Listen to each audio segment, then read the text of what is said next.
Beneath the skies of every continent lie landscapes so surreal, so breathtaking, that they defy belief. Places that seem torn from dreams rather than carved by time. These are the planet's unreal wonders. Towering mountains rising through mist, ancient volcanic spires shrouded in cloud, cliff walls that stretch like cathedrals into the heavens, and glacier that linger impossibly close to the equator. In this journey, we venture across remote corners of the Earth, from the glacial peaks of Papua and the sacred highlands of the Caribbean to the volcanic craters of Korea and the amphitheatres of Africa, to uncover the hidden marvels that few have seen, but all who witness will never forget. These aren't just landscapes. They are living sculptures of wind, stone, fire, and time, each one a testament to the raw, untamed beauty of our world. But before we continue, subscribe to the channel and like the video. High above the arid lands of Iran, cloaked in a robe of snow and shadowed myth, towers Mount Damavand, a monumental stratovolcano whose very silhouette defines the skyline northeast of Tehran. Rising to an elevation of approximately 5,610 meters, 18,406 feet, this ancient sentinel is not only the highest peak in Iran but also the highest volcano in the entire Middle East. It stands as a colossus among the Alborz Mountains, and its significance is as much cultural and historical as it is geological. Mount Damavand has loomed in Persian lore for centuries, woven deeply into the mythology of Iran.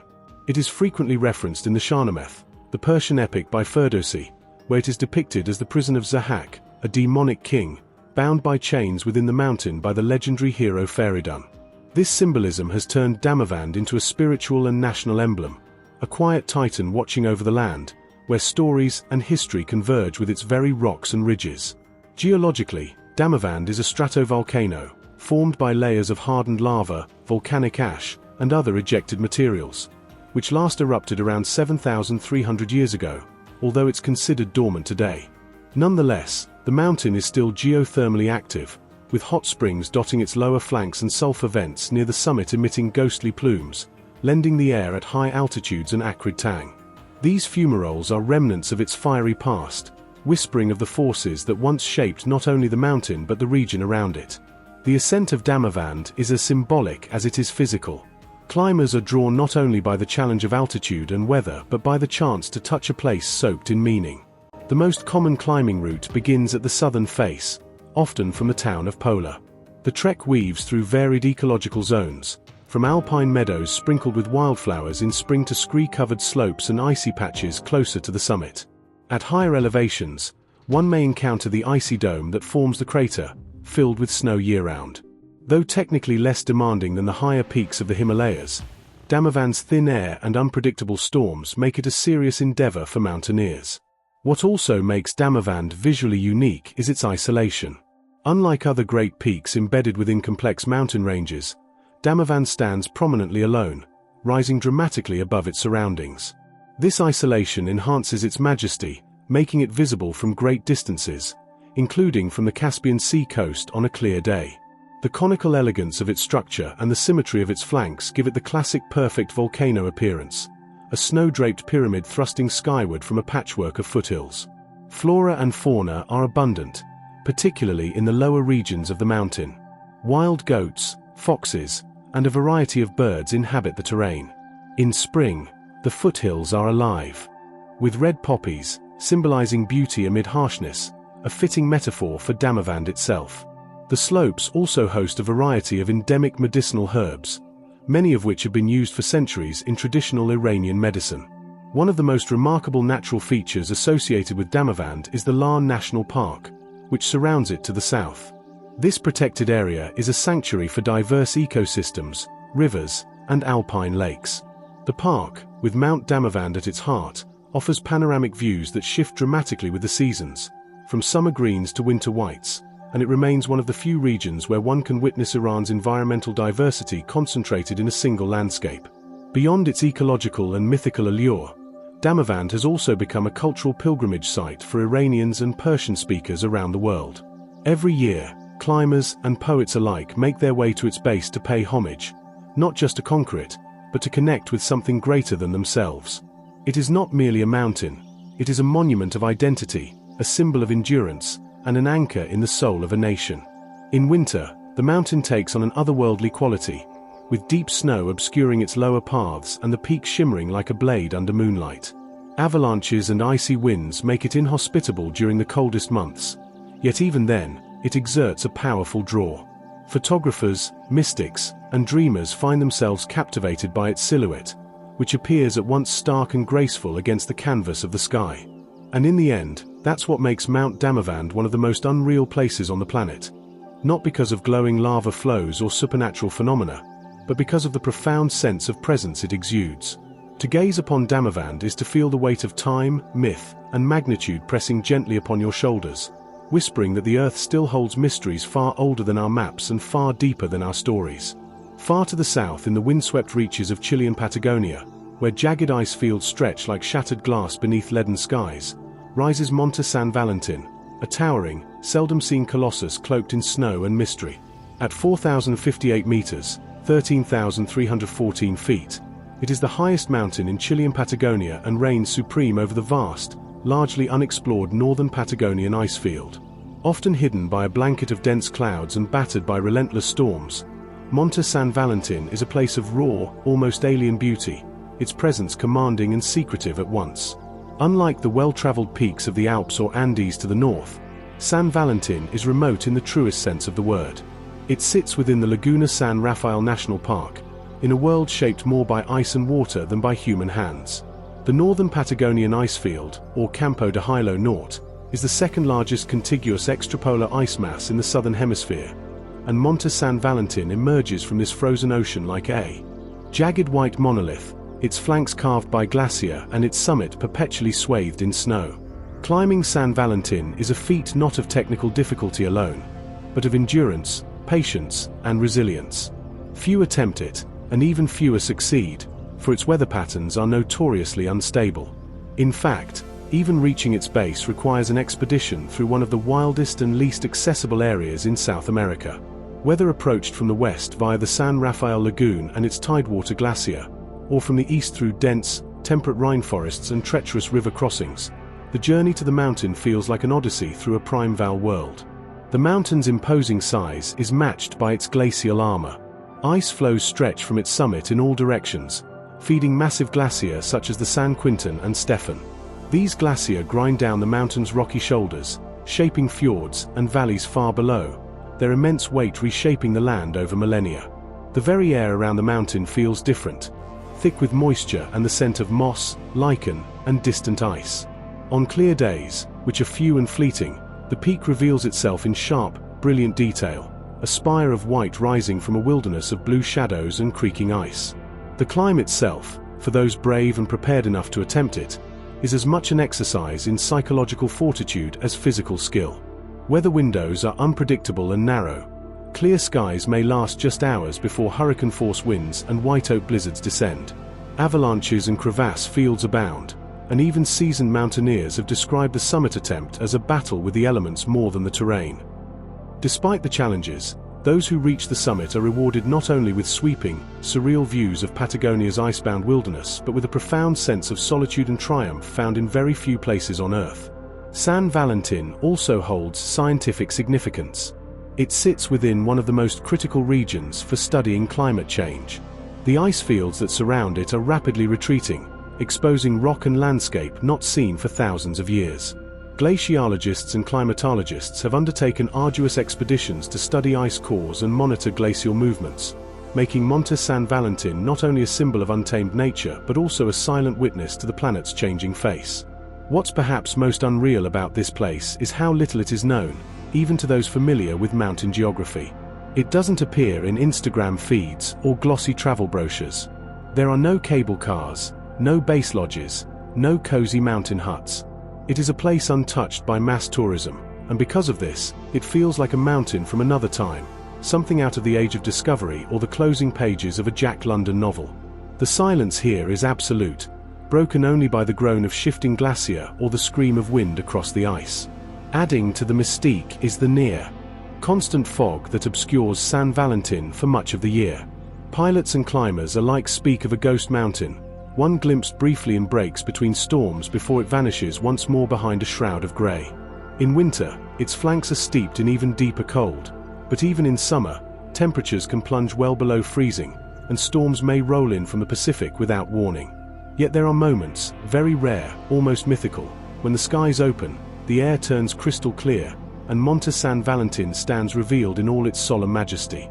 On such days, the mountain appears almost too perfect, its pyramid-like summit framed by endless white ridges, reflecting golden light at dawn and glowing pink in the last rays of sunset.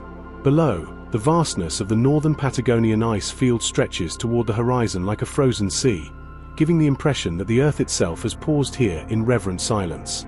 In these moments, one can't help but feel awestruck, not only by the mountain's raw power and visual grandeur but by its reminder of how much of our world remains remote, untouched, and unfathomably beautiful. Monte San Valentin is not just a peak, it's a threshold, a boundary between the known and the unknowable, between the world we live in and the world that still lies beyond reach. It's a place where nature asserts itself with brutal clarity, where survival is never guaranteed, and where the true scale of Earth's wild majesty becomes undeniably clear.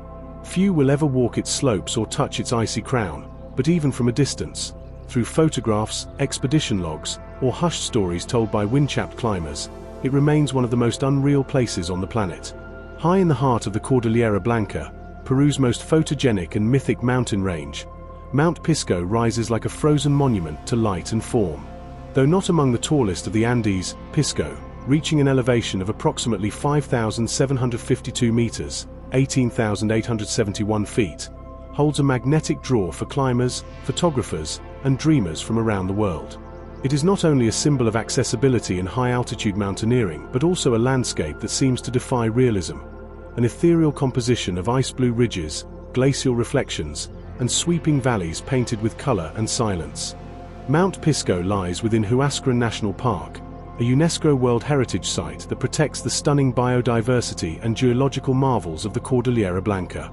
This mountain range, which contains some of the highest tropical glacier in the world, is a realm of jagged peaks, sapphire lakes, and ancient ice flows. Pisco, often called Nevado Pisco, is nestled between some of the most dramatic giants in the region, Huandoy to the north, Chacraraju to the east, and Huascarán, the tallest mountain in Peru, to the south. Yet despite these formidable neighbors, Pisco manages to hold its own, partly because it offers something unique, the perfect balance between beauty, attainability, and adventure. The mountain was first climbed in 1951 by a French expedition, and since then, it has become a rite of passage for many aspiring mountaineers seeking their first high-altitude summit. Compared to its more technical companions, Pisco is relatively non-technical in terms of ascent, particularly via the standard southwest route. But that is not to say it's easy. The altitude alone imposes a serious challenge, and the glacier is in constant flux, changing crevasse patterns, seracs, and icefalls from season to season. Still, Pisco's climb is considered ideal for acclimatization and for gaining experience with crampons, ice axes, and roped glacier travel. To reach Pisco, climbers usually begin their journey in the town of Huaraz, a bustling hub of trekkers, guides, and mountaineers located in the Calajan de Huelas Valley. From there, a rugged drive and trek lead to Cibola Pampa, a scenic highland meadow that often serves as the base camp area. The path winds through high-altitude grasslands, Andean shrubs, and an occasional fluttering of quenule trees, gnarled and frost-kissed survivors of the alpine ecosystem. As the sun sets on the first night of the approach, alpenglow ignites the neighboring peaks in hues of blood orange and magenta. Stars soon blaze into view above, unpolluted by artificial light. The Milky Way spills across the sky like a river of frost, and Pisco's summit glimmers faintly in the moonlight, a siren's call to those who dare ascend. Summit day begins long before dawn. Climbers rise around midnight to begin the slow march up the glacier under headlamp beams and diamond stars.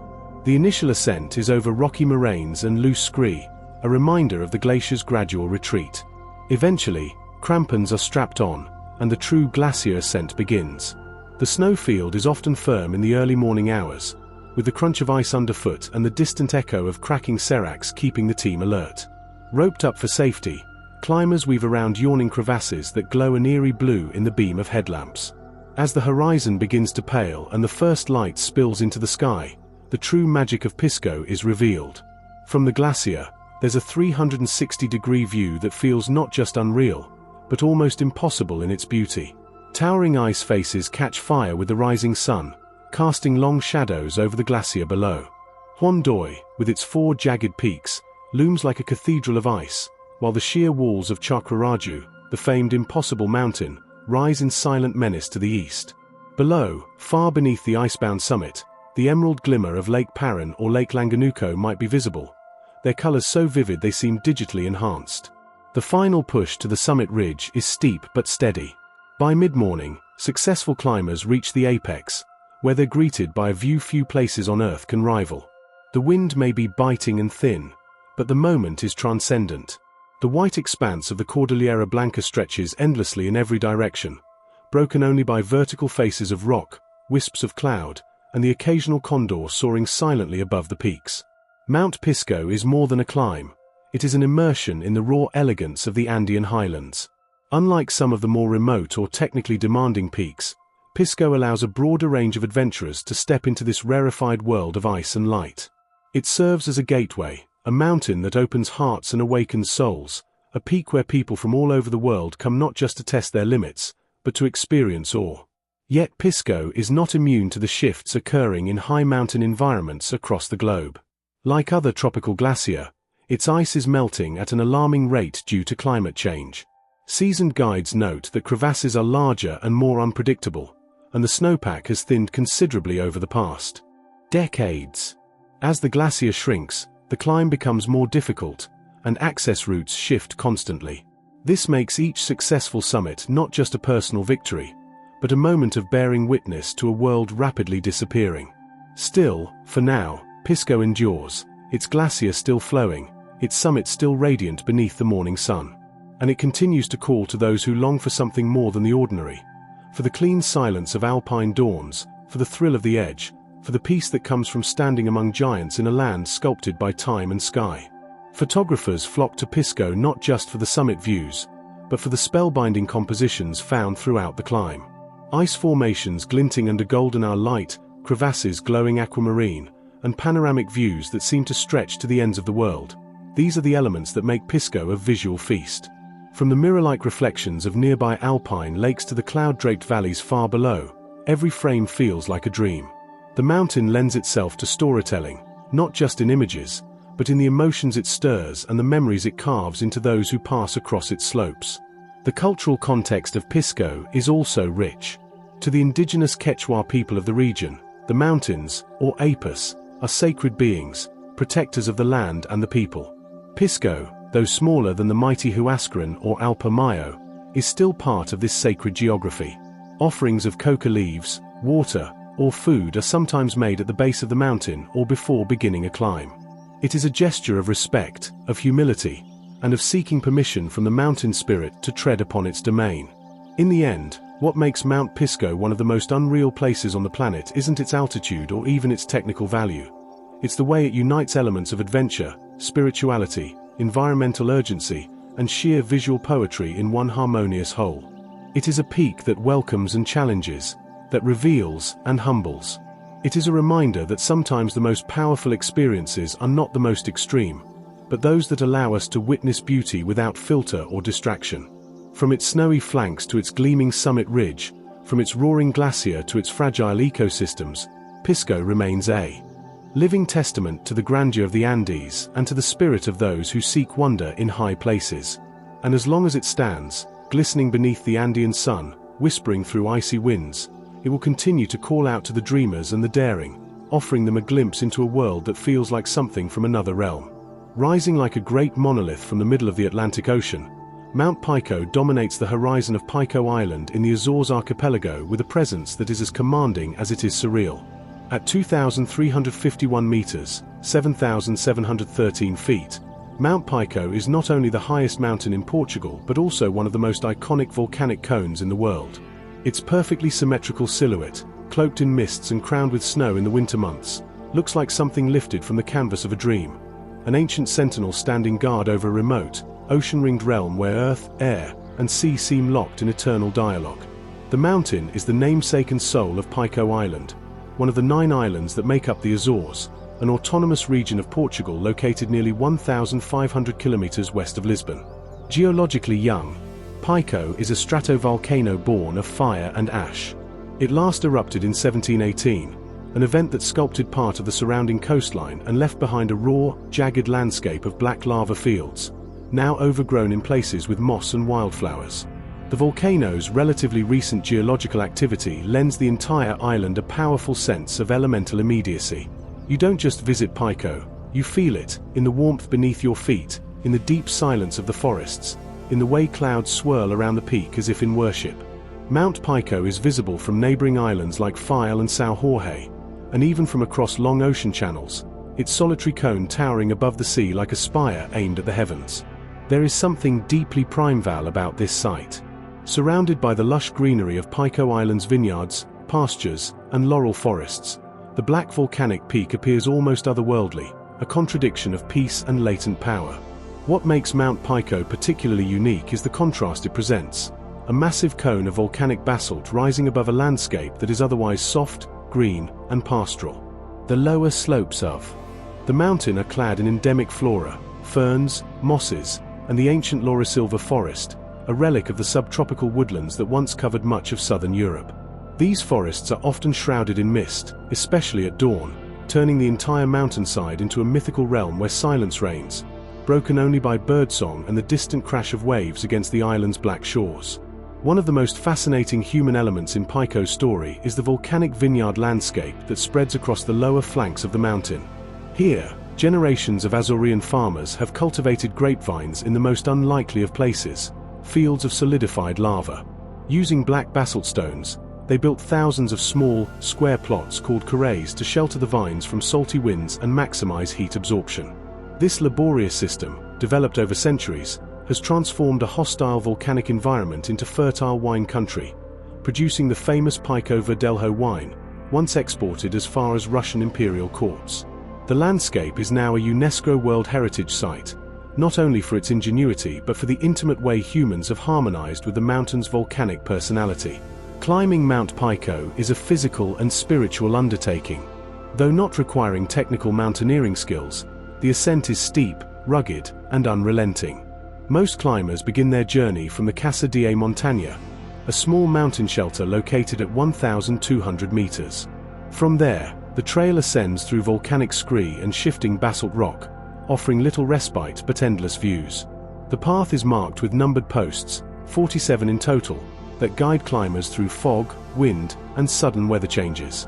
Along the way, hikers pass through layers of ancient lava flows, small craters, and rocky ridges where lichen clings to stone and the air becomes thin and electric with anticipation. As one approaches the summit, the true crater of the volcano comes into view, a sunken caldera known as Pequeño, or Little Pico, which forms the mountain's final, steep protrusion. Here, the earth itself breathes. Steam vents hiss from cracks in the rock, a reminder that though the volcano sleeps, it is not extinct. On cold days, the breath of the mountain mixes with climbers' own, rising together into the sky like ghostly offerings. From the summit, the view defies belief. On clear days, the entire Azorean archipelago seems to float in the ocean around you, an arch of green and blue jewels set in infinite sapphire. To the west lies File, its coastline sharp and etched by waves. To the north, São Jorge stretches long and thin like a sleeping whale. The Atlantic stretches endlessly in every direction, and with the winds howling through the crater and clouds dancing below your feet, you feel suspended between worlds, between earth and sky, land and sea, present and prehistory. But Mount Pico is not only a site of beauty and geology, it is also steeped in folklore and deep cultural symbolism. To the Azoreans, Pico is more than a mountain. It is a living symbol of endurance, of mystery, and of communion with nature. Local legends speak of spirits in the clouds, of ancient gods who once rested at the summit, of travelers lost in the mists who emerged transformed. For centuries, the mountain has inspired poets, mystics, and sailors, and its image has been carved into stonework, embroidered into fabrics, and printed on currency and stamps. The biodiversity around Mount Pico is as captivating as its visual allure. The island is home to species found nowhere else on Earth, from rare ferns and mosses to endemic birds like the Azores bullfinch. The surrounding ocean waters are equally rich, attracting sperm whales, dolphins, and blue whales that migrate through the deep channels off Pico's coast. The island has thus become a center for responsible ecotourism, where visitors can climb a volcano in the morning and set out on a whale-watching expedition by afternoon, each activity offering its own window into the island's miraculous, interconnected systems. In winter, the summit of Mount Pico is often capped with snow, creating the surreal spectacle of a tropical island peak dressed in Arctic white. The contrast between the snow and the volcanic rock, against the backdrop of green fields and cobalt sea, forms one of the most arresting sights in all of Europe.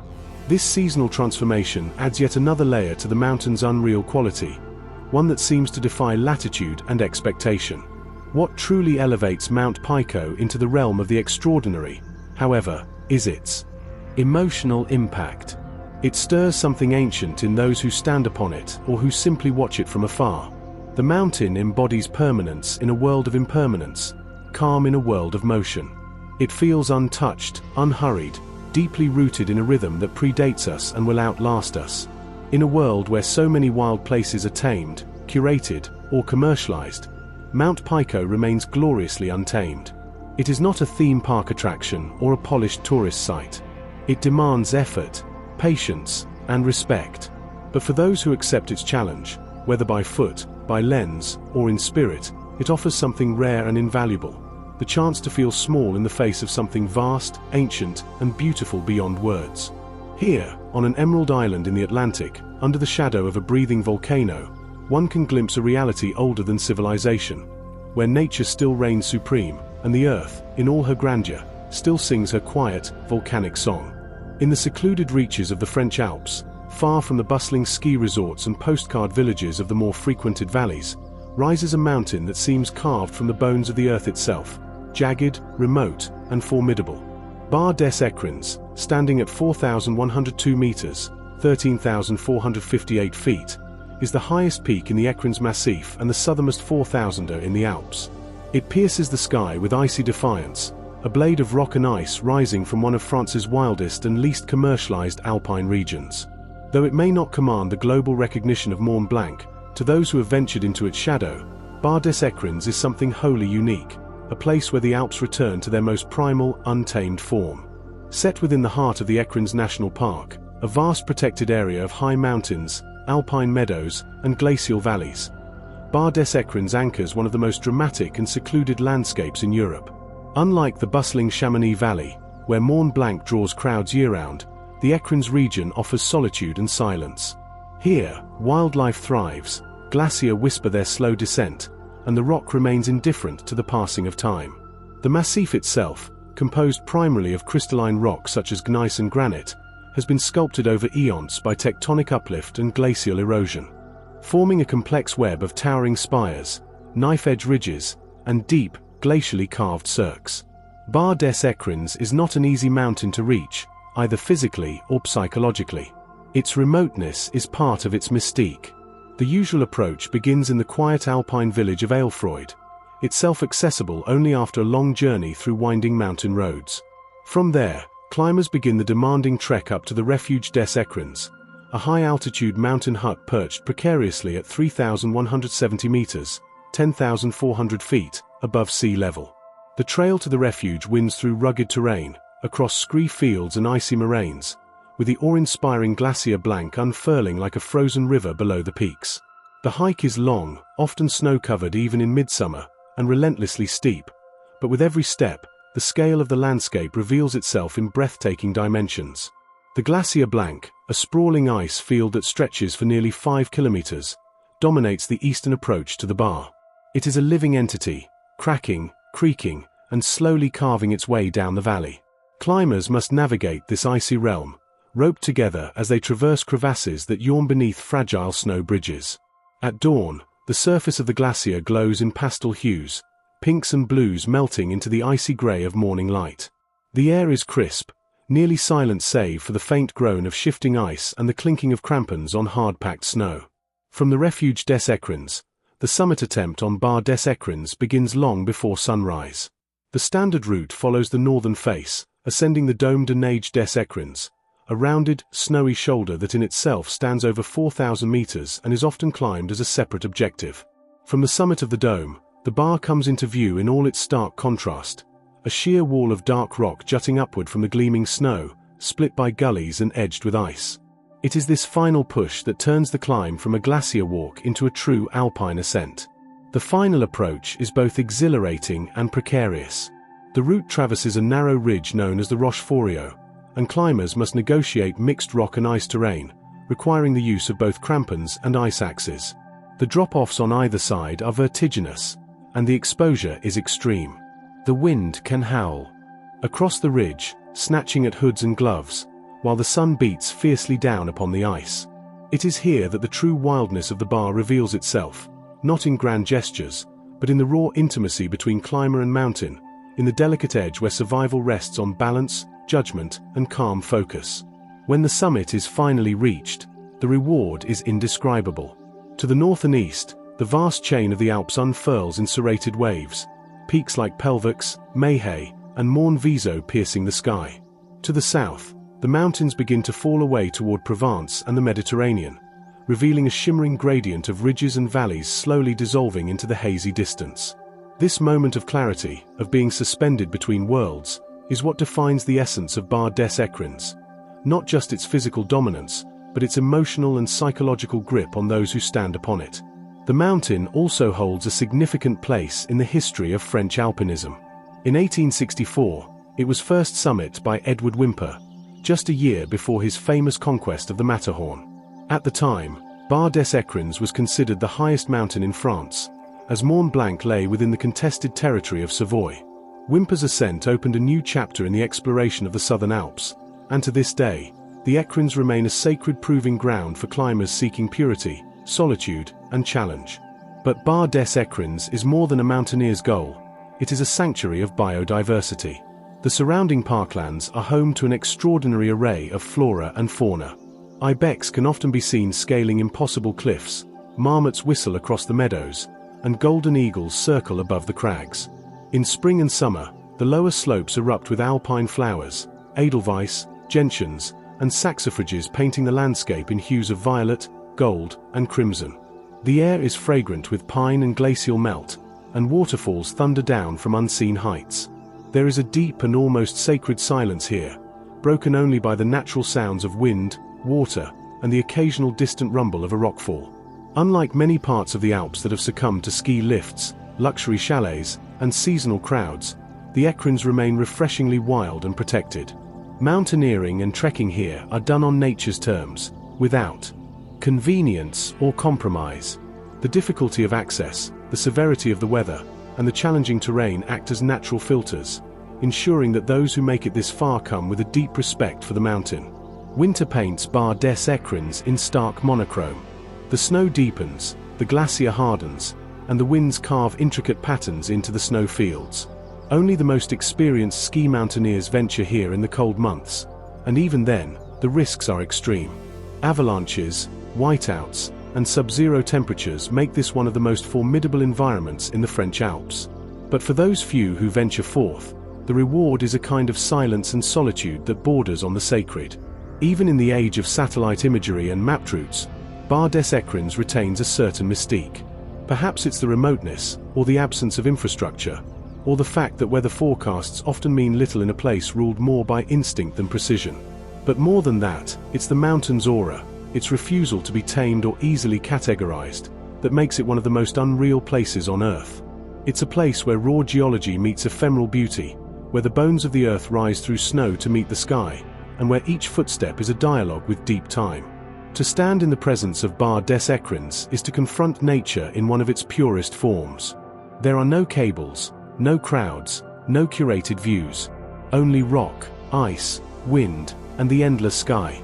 It is a place not just of elevation, but of revelation, a cathedral carved in stone and snow, waiting patiently in the clouds for those who seek more than a climb, but an awakening.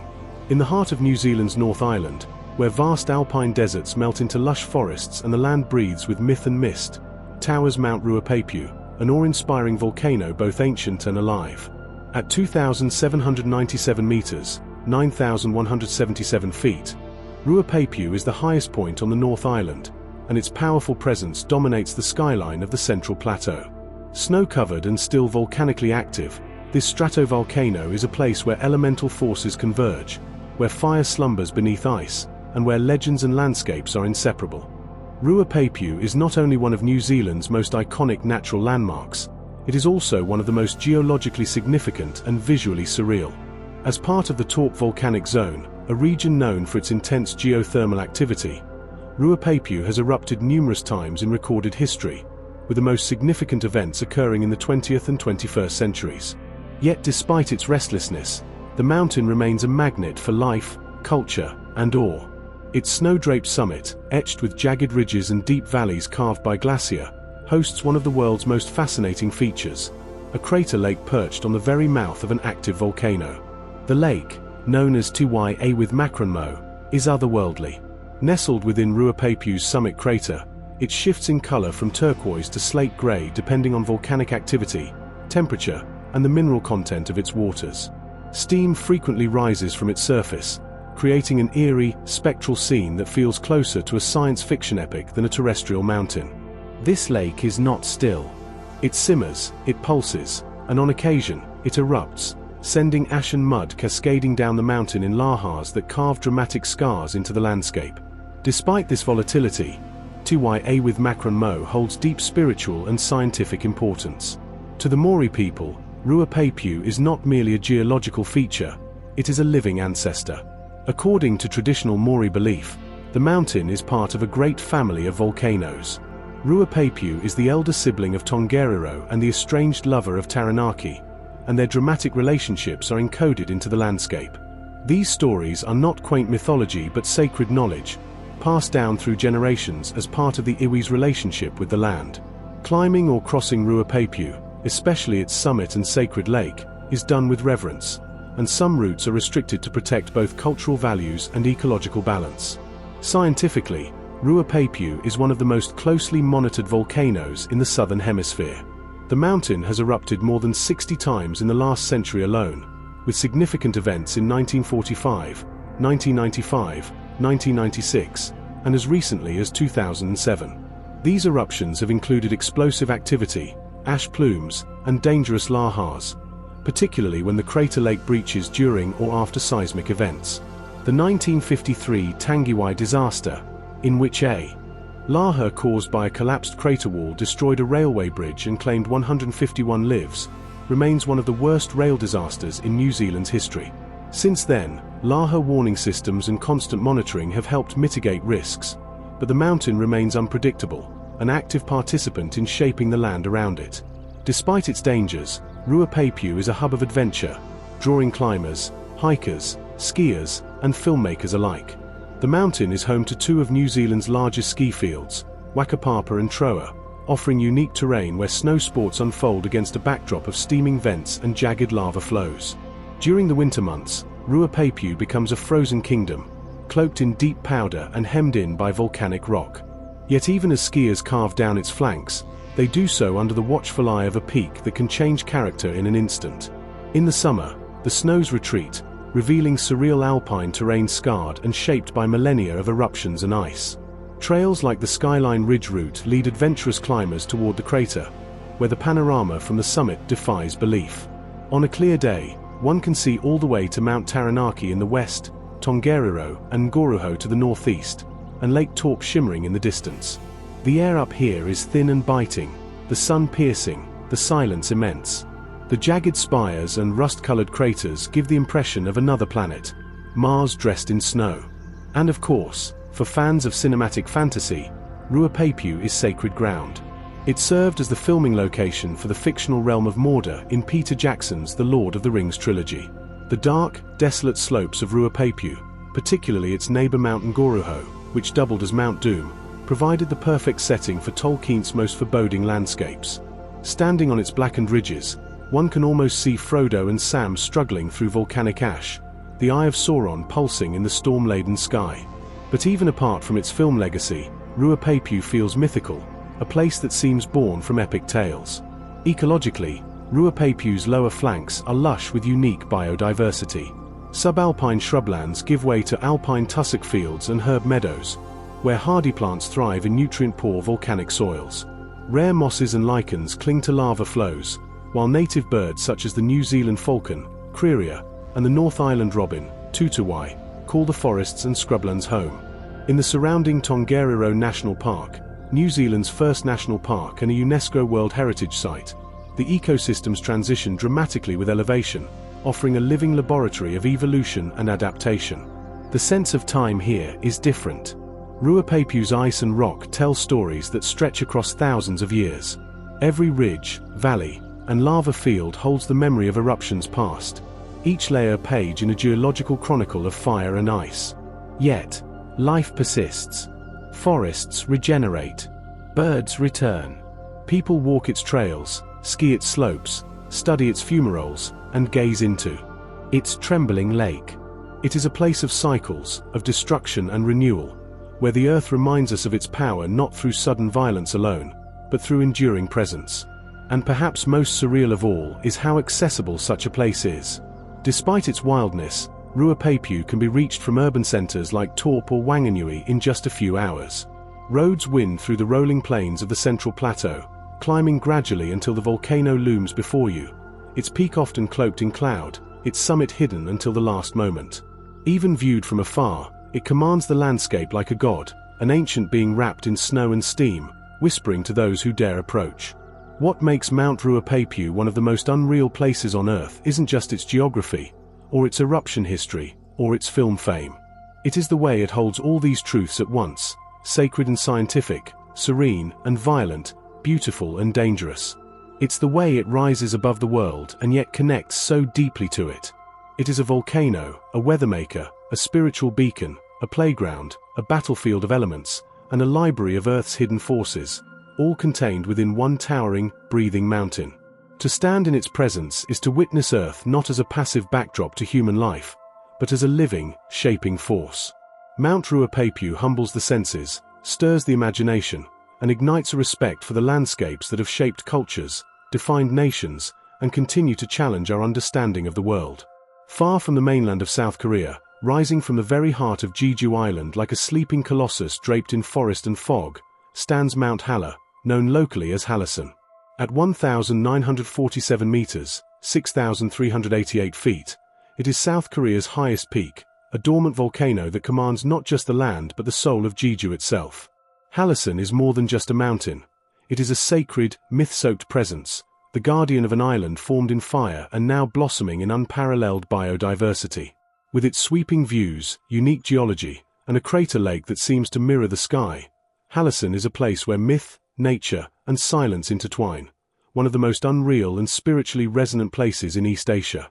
Jeju Island is the product of volcanic activity that began roughly 2 million years ago and shaped it into the oval-shaped landmass it is today. Hallasan, the central vent of this vast geological process, has not erupted in recent human history, but evidence of its explosive past is written all over the island, from basalt cliffs and lava tubes to scorched rock fields now covered in green.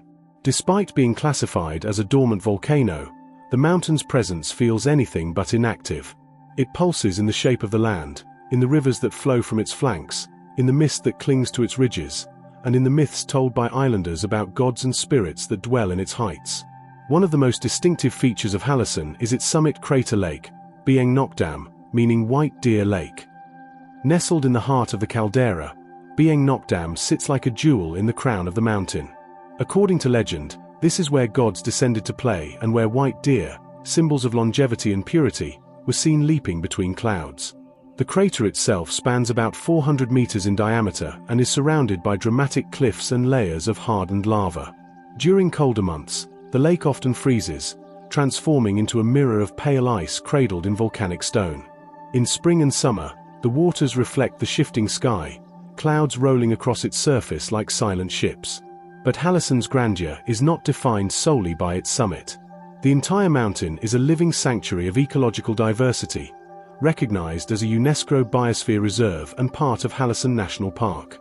It contains over 1,800 species of vascular plants, over 4,000 species of animals, and an astonishing array of fungi, lichens, and insects, many of which are endemic to the island.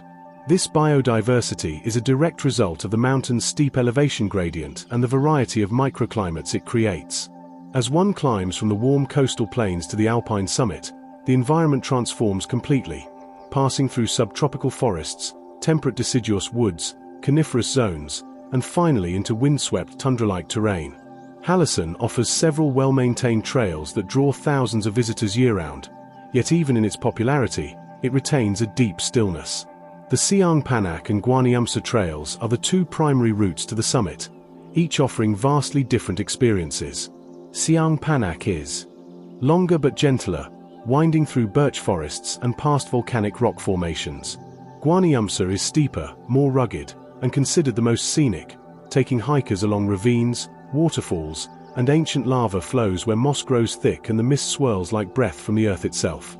As hikers ascend, they encounter surreal vistas: fields of azaleas in spring, yellow waves of silvergrass in autumn, and rime-covered branches forming icy sculptures in winter. Wild deer roam the forest edges. Birds such as the Jeju woodpecker or the rare fairy pitter flit between twisted tree limbs.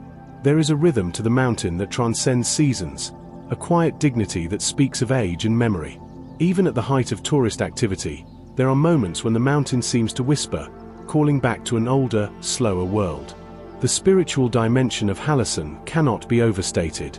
For centuries, it has been a site of reverence in Korean shamanistic practices. It is considered the home of Grandmother Seolmundi, a goddess said to have created Jeju by carrying lava in her skirt. Her children, according to folklore, became the island's iconic Oriums, the 360 volcanic cones that dot Jeju like stepping stones around their towering mother. Atop the mountain, one may find small stone cairns, offerings of rice, and incense left by pilgrims who still honor these ancient beliefs. These traditions coexist with modernity, forming a living link between Korea's past and its natural heritage. Another element that enhances Halleson's unreal quality is its isolation.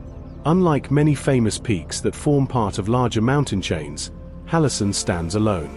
It rises from sea level to summit without any adjoining ranges, making its prominence immense and unbroken. On clear days, the view from the top reveals the curvature of the earth, the coastline of Jeju circling the sea like a ribbon.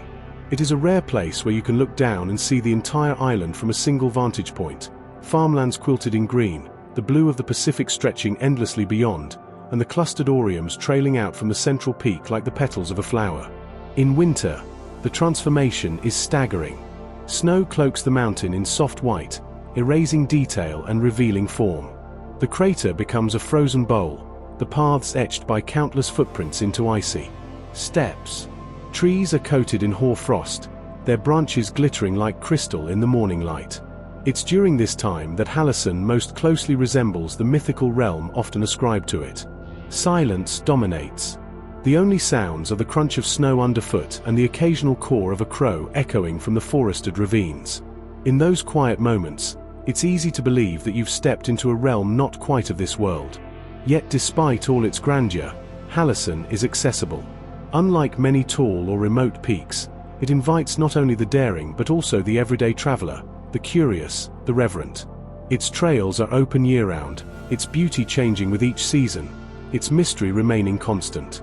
It is a place that educates even as it humbles, a mountain that teaches endurance, observation, respect, and wonder.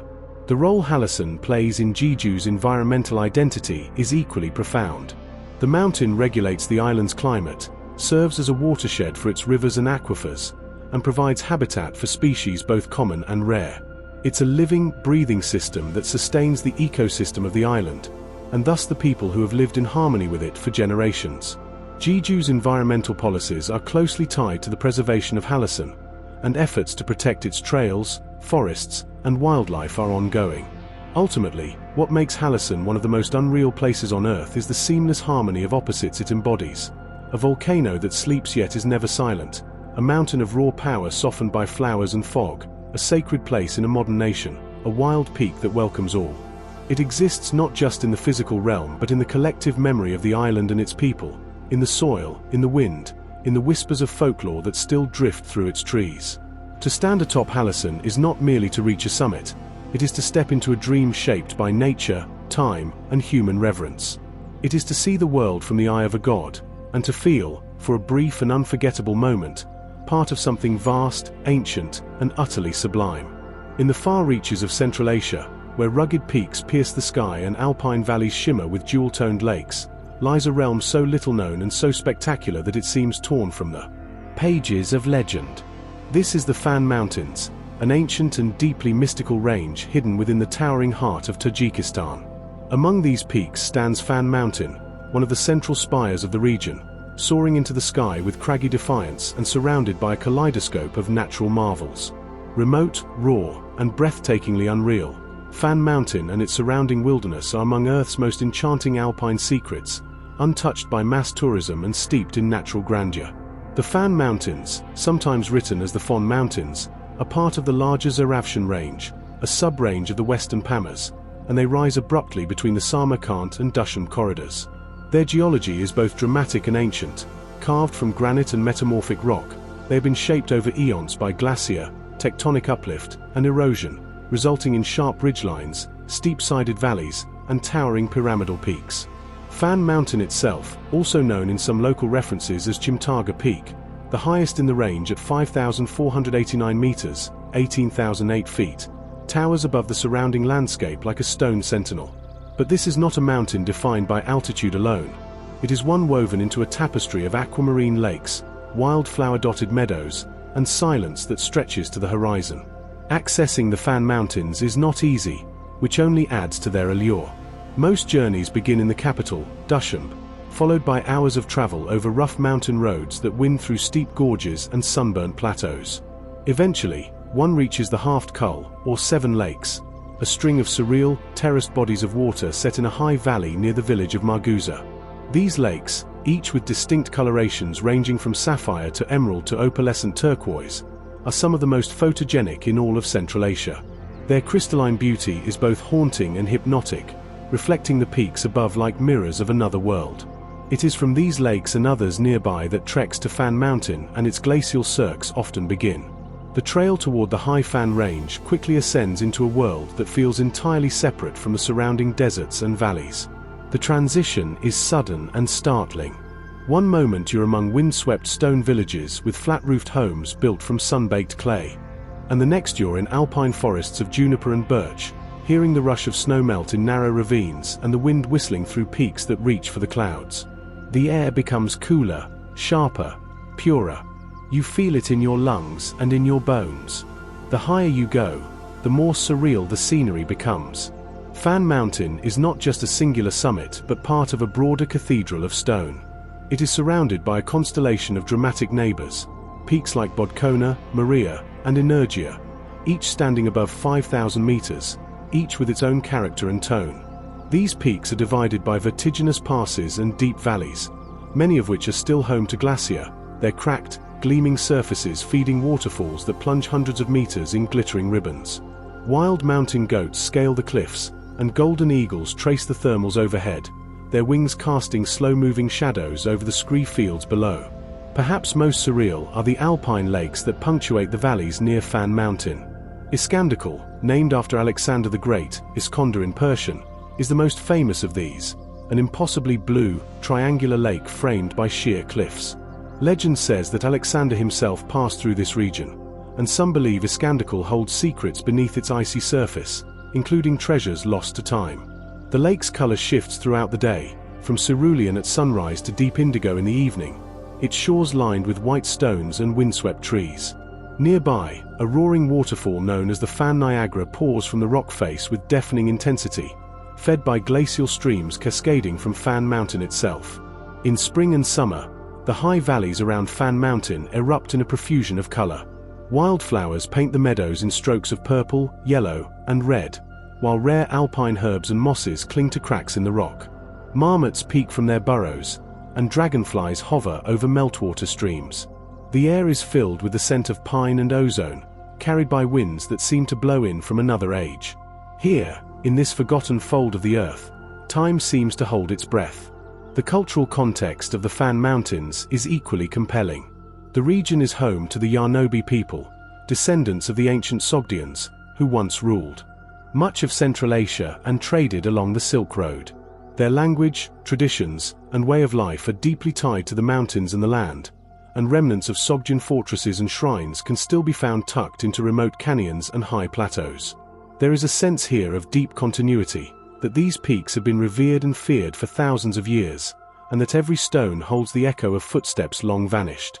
Climbing Fan Mountain is not for the faint of heart. The terrain is demanding and remote. The routes are often unmarked, and the altitude can be punishing.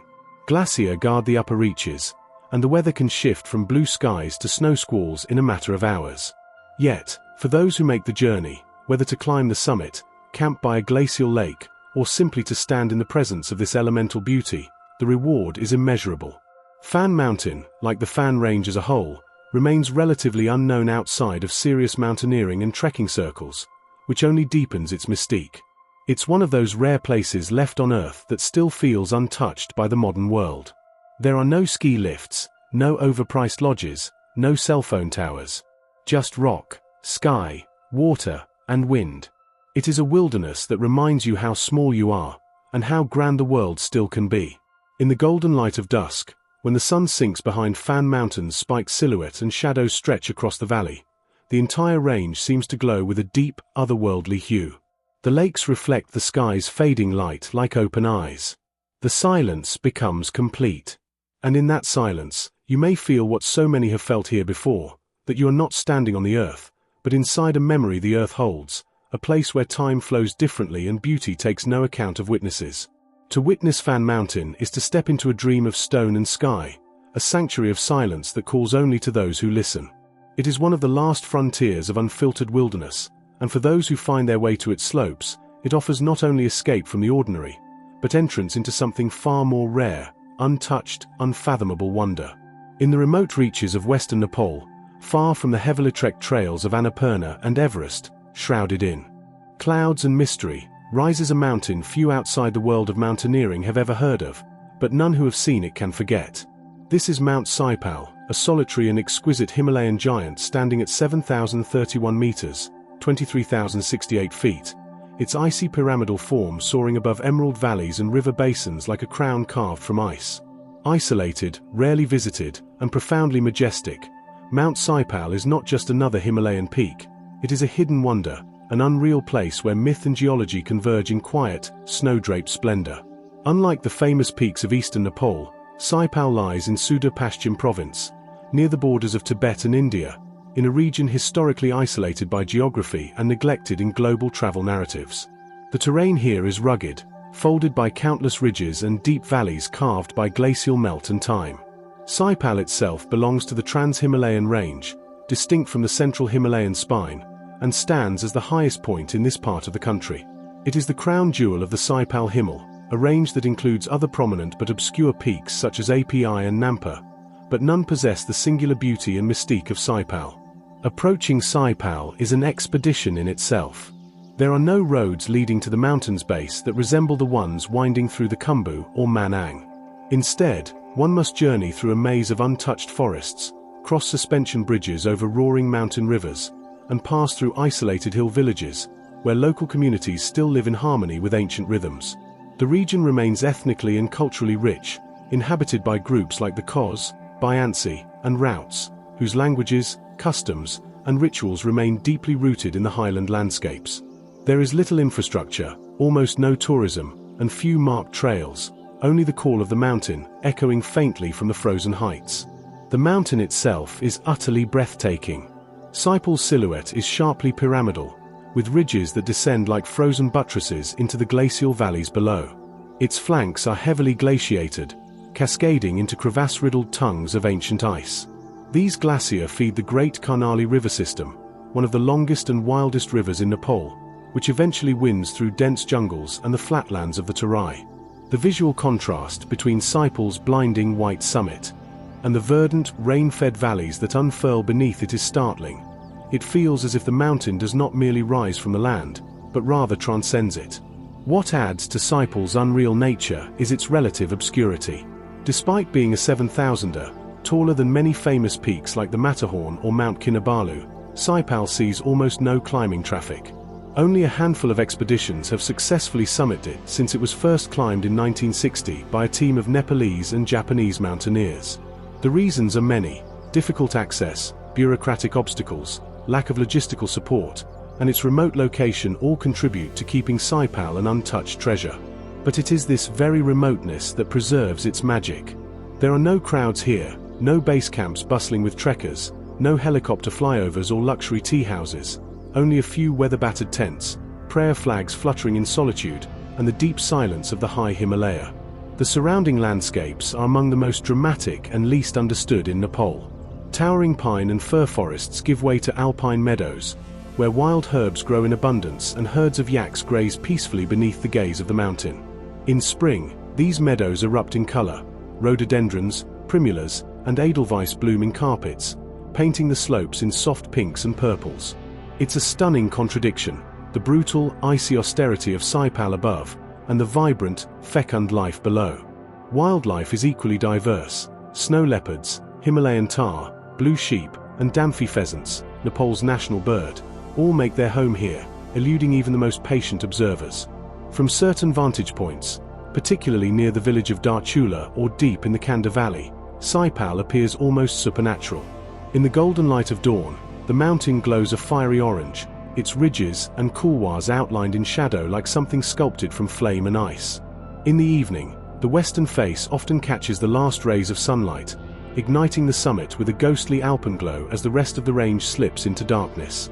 Clouds frequently swirl around its midsection, obscuring the flanks while leaving the summit visible, a phenomenon that makes the mountain look like it's floating above the world. For the people who live in the shadow of Mount Saipal, the mountain is more than an imposing natural formation. It is a deity, a protector, and sometimes a source of fear. Local legends speak of spirits residing in its glacial caves, and offerings are still made by shamans and villagers to ensure safe passage through the mountain's domain.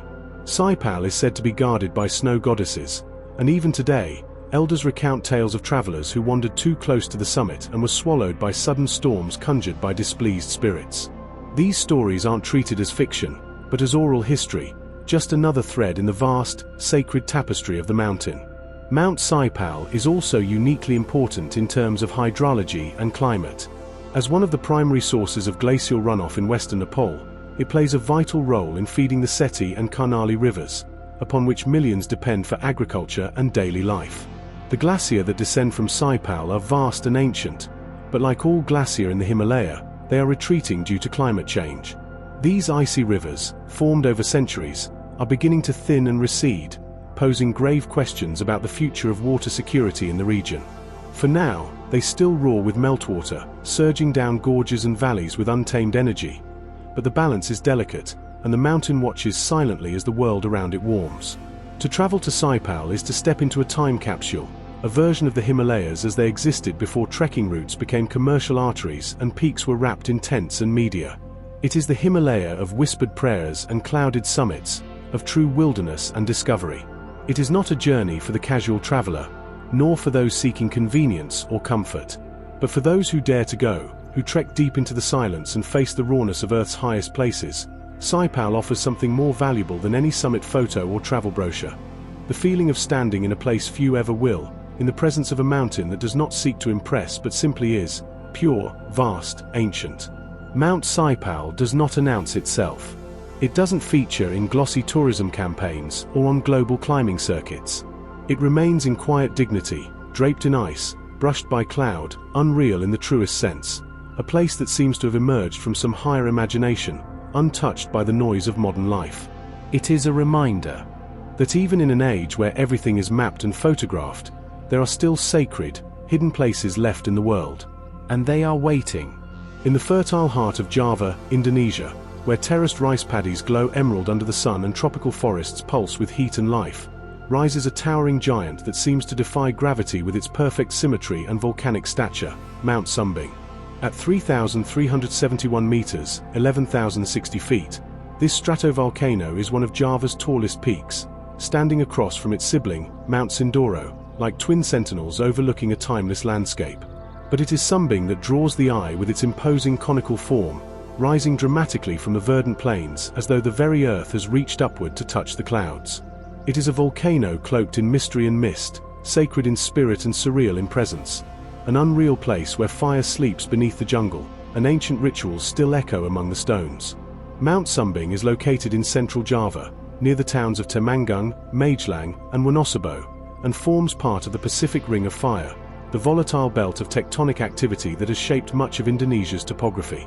Its name comes from the Javanese word for cracked or cleft, referring to the large fissures and erosional scars that mark its flanks, remnants of a long geological history filled with eruptions, collapses, and seismic shifts. While considered active, Mount Sumbing has had relatively few documented eruptions in modern history, the last minor activity recorded in the 18th century. Yet its shape and surrounding landscape speak of a violent and powerful past. What makes Mount Sumbing particularly surreal is not just its volcanic majesty, but the contrast between its immense scale and the delicacy of the life that surrounds it. Its lower slopes are blanketed in lush tropical rainforest, teeming with life, birds with iridescent plumage, monkeys swinging through the trees, and the chorus of insects that fills the air with an ever-present hum. As elevation rises, the flora transitions into montane forests, filled with ferns, mosses, and stunted trees shaped by cloud and wind. Higher still, the vegetation gives way to open volcanic plains, where grasses, low shrubs, and hardy alpine flowers cling to the black volcanic soil. At the summit, vegetation disappears entirely, replaced by a vast, barren caldera, a raw and otherworldly landscape of ash, pumice, and craggy rock, with sulfuric steam sometimes rising in faint whispers from deep fissures. The mountain is deeply embedded in Javanese spiritual and cultural traditions. In the villages that dot its lower slopes, Mount Sumbing is not simply a peak, it is a living entity, a sacred presence that must be honored and respected. Local legends speak of guardian spirits that dwell within its crater and forests. Traditional ceremonies are still held to appease the mountain and ask for blessings, particularly during planting or harvest seasons. These rituals, often involving offerings of rice, incense, flowers, and water, are passed down through generations, a testament to the enduring relationship between people and land in Indonesia's spiritual cosmology. The trek up Mount Sumbing is demanding yet immensely rewarding. Unlike popular Indonesian peaks such as Mount Bromo or Mount Rinjani, Sumbing remains relatively undertraveled, known mostly to local hikers and adventurous international trekkers seeking solitude and authenticity. The most common ascent begins from villages like Garung or Sepit, where simple homestays and local guides offer rustic but heartfelt hospitality. The trail quickly rises from farm fields into thick jungle, the air growing cooler and thinner with each step. Along the way, views of surrounding volcanoes emerge, Sindoro directly to the north, and in the distance, the jagged silhouettes of Merapi, Merbabu, and even Mount Slamet can be glimpsed on clear days. The ascent is steep, with sections of exposed ridgelines and narrow, rocky paths. In the early morning hours, when most climbers aim for a pre-dawn summit push, the trail is illuminated by headlamps and stars, the air filled with the scent of dew-soaked earth and wild herbs. As dawn breaks near the top, the reward is transcendent. From the summit, one can see a sea of clouds swirling below, pierced by the jagged crowns of Java's other great peaks. The first light paints the volcanic stone in hues of rose and gold, and for a moment, the mountain seems to float, untethered from the earth, suspended in a dreamscape of fire and sky. The crater itself is an austere, wind-swept basin, sometimes cloaked in cloud, sometimes eerily silent. There are no fumaroles or active lava pits, only the profound stillness of a mountain that seems to be slumbering, yet capable of awakening. Local legend warns against entering the crater carelessly. Some believe spirits guard its heart, and there are tales of climbers who never returned, swallowed by the mists and silence of the mountain. Whether literal or metaphorical, these stories serve as powerful reminders of the mountain's deep cultural gravity and the spiritual weight it carries. What makes Mount Sumbing even more surreal is the way it rises from one of the most densely populated islands in the world, yet feels utterly remote once you're on its slopes. From below, it is framed by rice paddies, tea plantations, and batik-draped villages, where farmers bend beneath straw hats in flooded fields, and life unfolds in harmony with ancient cycles. From above, these settlements appear like miniature models, tiles of green and gold stitched together into an endless quilt that stretches toward the horizon. The juxtaposition of human life and volcanic might, of the fragile and the eternal, gives Sumbing an almost mythic duality. Though less frequented than other Indonesian volcanoes, the mountain plays a vital role in local ecosystems and water systems. It serves as a watershed, feeding rivers and underground aquifers that sustain agriculture in the surrounding region. The forests on its slopes act as a climate buffer, absorbing rainfall and releasing it gradually into the valleys. This ecological importance, coupled with its cultural and geological value, has prompted growing interest in sustainable tourism and conservation. Local organizations are working to protect Summing's forests from illegal logging and to promote ethical trekking practices that benefit nearby communities. In recent years, more and more travelers seeking off-the-beaten-path adventures have begun to discover Mount Sumbing, drawn by its beauty, challenge, and silence. Yet, it remains mercifully unspoiled. There are no paved roads to the summit, no cable cars or fancy lodges. Just trail, forest, rock, and sky. And in this simplicity lies its true magic. Here, the journey is everything. The air feels different. The wind speaks in older languages. And time slows, yielding to the rhythm of footsteps and the ancient breath of the mountain. Mount Sumbing is not the tallest peak in Indonesia, nor the most famous. But it is one of the most authentic, powerful, and otherworldly. It captures the essence of the archipelago's volcanic soul, its tension between creation and destruction, its intimacy with the elements, its quiet spiritual depth. To climb it is not just to hike a mountain, but to step into a living myth, a place where land and legend, cloud and culture, fire and forest all converge. And when you descend, back through the misty ridgelines, past jungle ferns and volcanic boulders, down into the warm cradle of the rice fields, you carry with you more than just photographs or tired legs. You carry the memory of having walked through a dream, of having stood where the earth still breathes loudly, and the sky feels close enough to touch. In the far reaches of Northern California, where pine forests stretch to the horizon and the air hums with an otherworldly stillness, rises a solitary white giant, Mount Shasta. Towering at 4,322 meters, 14,179 feet, this snow-capped stratovolcano looms above the landscape like a sentinel of forgotten times, its symmetrical form piercing the sky with both grace and power.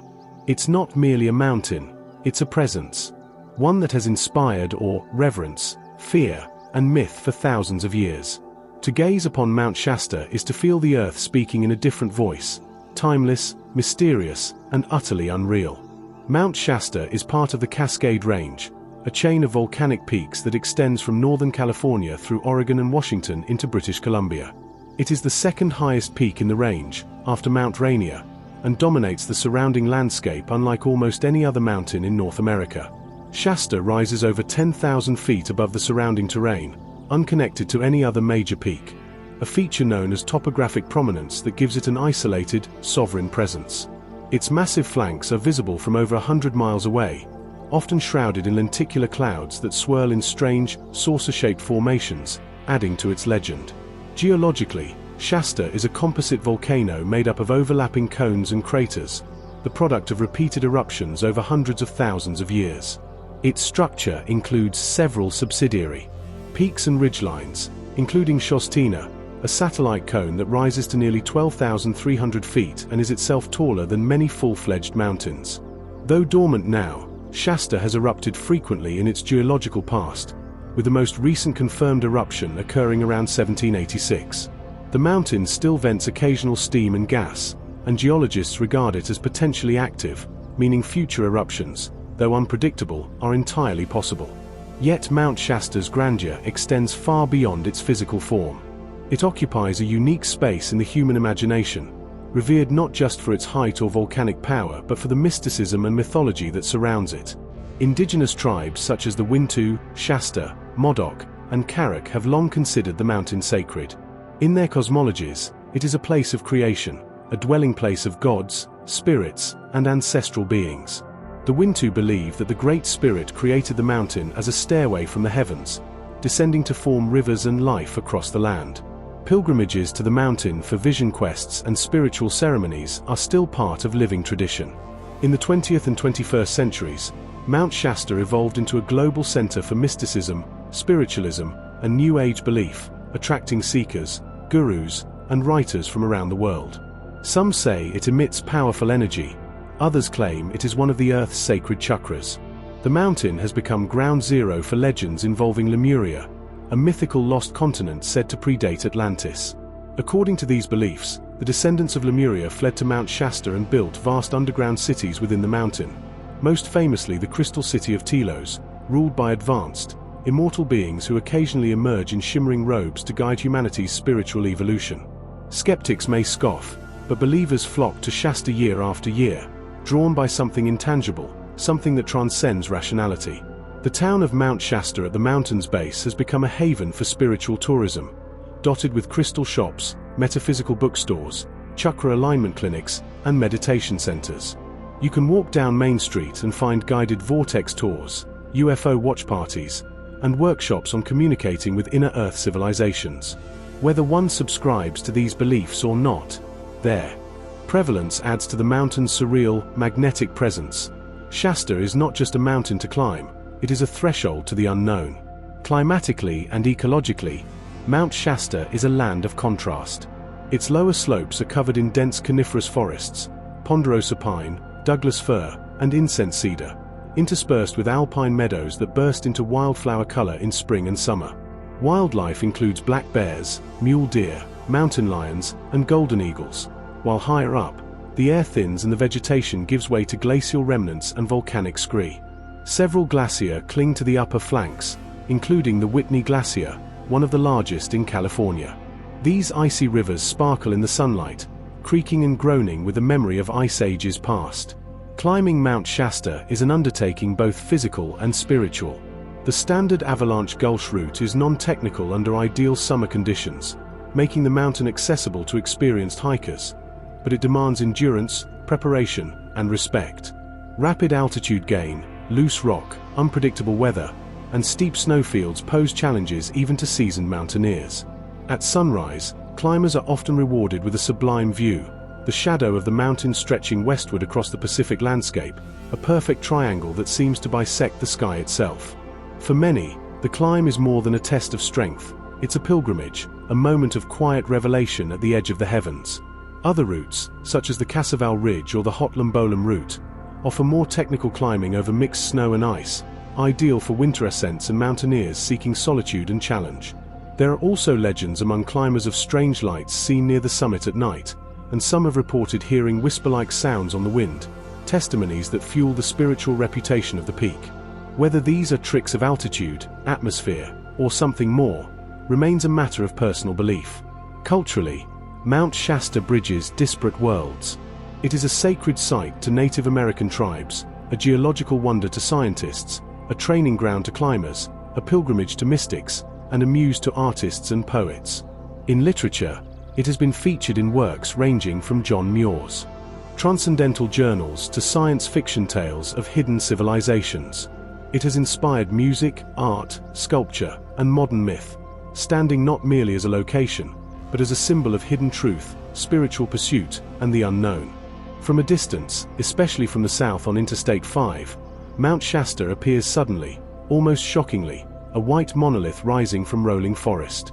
On clear days, it glows against the deep blue sky. On misty mornings, it disappears entirely, veiled by clouds and fog, only to re-emerge like an apparition. At night, under moonlight, it turns silver, ghost-like. This shifting visibility lends it an elusive quality, as if the mountain chooses when and how to reveal itself. Many who live near it speak of a palpable presence, of feeling watched or called by the mountain. It becomes part of their inner landscape, a fixed point in their lives and dreams. Yet for all its mystical magnetism, Shasta is also fragile.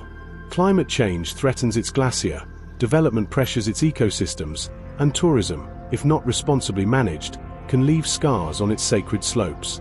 Conservation groups, tribal organizations, and local communities are working to protect the mountain's wildness and spiritual sanctity, to ensure that future generations can experience its silent grandeur and mystery without losing the delicate balance that makes it so unreal. To stand on the summit of Mount Shasta, or even in its shadow, is to experience the merging of Earth's primal elements: stone, ice, fire, cloud, and dream. It is to touch something older than language, to feel both awe and humility in the face of a force that seems to live outside time. Whether you come seeking elevation or enlightenment, solitude or story, Mount Shasta answers in its own voice, a voice carried on the wind, murmuring through pine needles, echoing off ice and obsidian. It is a mountain that does not simply exist in space, but dwells in the imagination, in legend, and in longing. Mount Shasta is not merely real. It is more than real. It is one of Earth's thresholds, a place where the known world ends, and the unreal begins. Rising like a sleeping knight above the alpine valleys of southern Poland, Mount Giewont is more than just a mountain. It is a national symbol, a sacred icon, and a powerful myth woven into the heart of Polish identity. At a relatively modest height of 1,894 meters, 6,214 feet, Giewont may not rival the towering summits of the Alps or Himalayas in altitude, but few peaks command as much cultural reverence or mystical aura. Part of the Western Tatra Mountains, within the Tatra National Park, Giewont looms just southwest of the mountain resort town of Zakopane, its distinctive silhouette recognized by nearly every Pole, often depicted in art, literature, and national iconography. What makes Giewont truly surreal is not just its rugged limestone cliffs or panoramic views, but the striking shape of its ridgeline, which bears an uncanny resemblance to a reclining figure, a sleeping knight with a helmeted head, chest, and crossed arms. This feature has inspired a wealth of folklore, giving birth to the legend of the Sleeping Knights of Giewont. According to this enduring myth, an army of noble warriors slumbers within the mountain, hidden in enchanted caves, ready to awaken in Poland's hour of greatest need. When the country faces dire peril, the legend says, the knights will rise, mount their steeds, and ride forth to defend their homeland. For generations, this story has been passed down through lullabies, poems, and schoolbooks, imbuing the peak with a mystical weight far beyond its geological presence. Giewont's imposing northern face is a wall of weathered limestone, streaked with snow in winter and glowing golden in summer light. It towers over the Straziska Valley, one of the most beloved hiking corridors in the region. The mountain is part of the Tatra Mountains, themselves the highest part of the Carpathians and shared between Poland and Slovakia. Though compact, the Tatras are geologically rich and dramatically alpine, with glacial cirques, postcard-perfect valleys, and steep granite and limestone crags that give them a surprisingly rugged character. In this alpine theatre, Giewont plays the role of symbolic guardian, its figure visible from across the region, ever watchful, ever noble. Climbing Mount Giewont is a rite of passage for many Polish hikers. The most popular route begins from Kuznys, near Zakopane, ascending through the Kondratowa Valley before tackling the steeper, more exposed ridges of the upper massif. The trail is well maintained, though challenging in parts, especially near the summit where chains are bolted into the rock to aid in the final climb up a narrow chute. This section, though short, can become congested during summer months when thousands make the pilgrimage to Giewont's summit. At the very top, visitors are greeted by one of Poland's most recognizable symbols, a 15-meter tall iron cross, erected in 1901 and visible from miles away. It stands as a testament to both the mountain's religious significance and national identity. This cross, silhouetted against the sky, is more than just a monument, it is a beacon. For many, the climb to Giewont is not only an athletic endeavor but a spiritual journey, a pilgrimage to a sacred place where earth touches sky and Poland's soul feels closest to heaven. The summit offers panoramic views over the valleys of Zakopane, the surrounding Tatras, and even into Slovakia, with the distant glint of alpine lakes and distant crags shimmering in the light. On a clear day, it feels like standing at the center of something ancient and eternal. Yet, the mountain's powerful draw is not without danger. Giewont's high popularity, especially in summer, has led to crowding on the summit ridge and the chain sections, where steep cliffs flank both sides. Storms can roll in quickly in the Tatras, and the Iron Cross, along with the exposed summit, becomes extremely hazardous in lightning. In August 2019, a tragic event reminded the world of Giewont's power and unpredictability. A violent thunderstorm struck the mountain while over 100 people were near the summit. Lightning hit the cross and the chains, causing multiple fatalities and injuring dozens. It was a sobering moment that underscored the importance of respecting the mountain, not just as a symbol, but as a living force.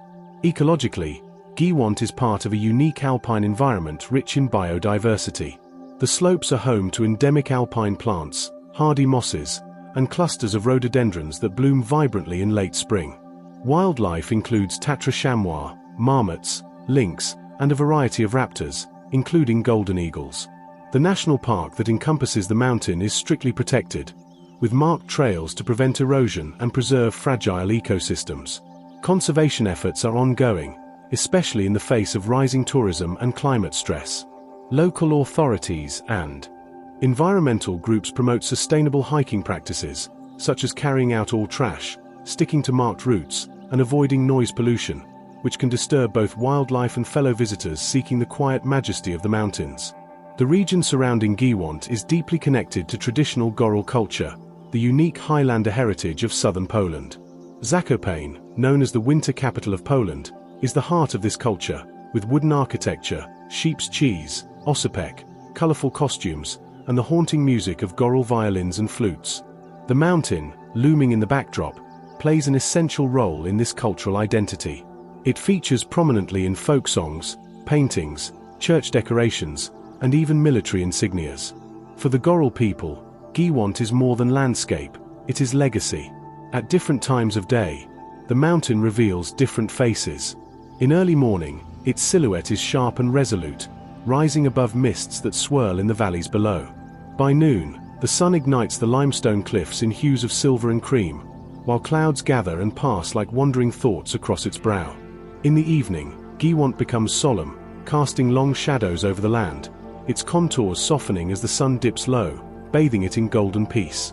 And at night, under the stars, the cross glints faintly, an eternal sentinel watching over the land and people.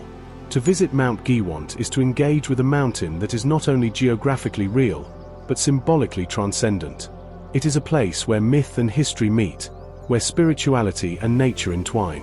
It is a mountain that whispers of old heroes and long sleep, of prayers lifted skyward and voices carried on wind. Whether approached as a hiker, pilgrim, naturalist, or dreamer, Giewont welcomes all, offering not just a view from the summit, but a feeling of deep connection, to the land, to the stories, and to something greater than oneself. As clouds drift around its peak and the cross stands firm against time and storm, Mount Giewont remains one of Poland's most unreal and unforgettable places. A mountain that, though modest in height, soars endlessly in the national imagination.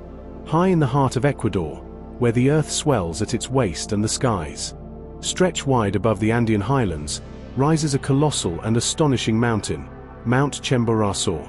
Towering at 6,263 meters, 20,549 feet, Chimborazo is not just the highest peak in Ecuador.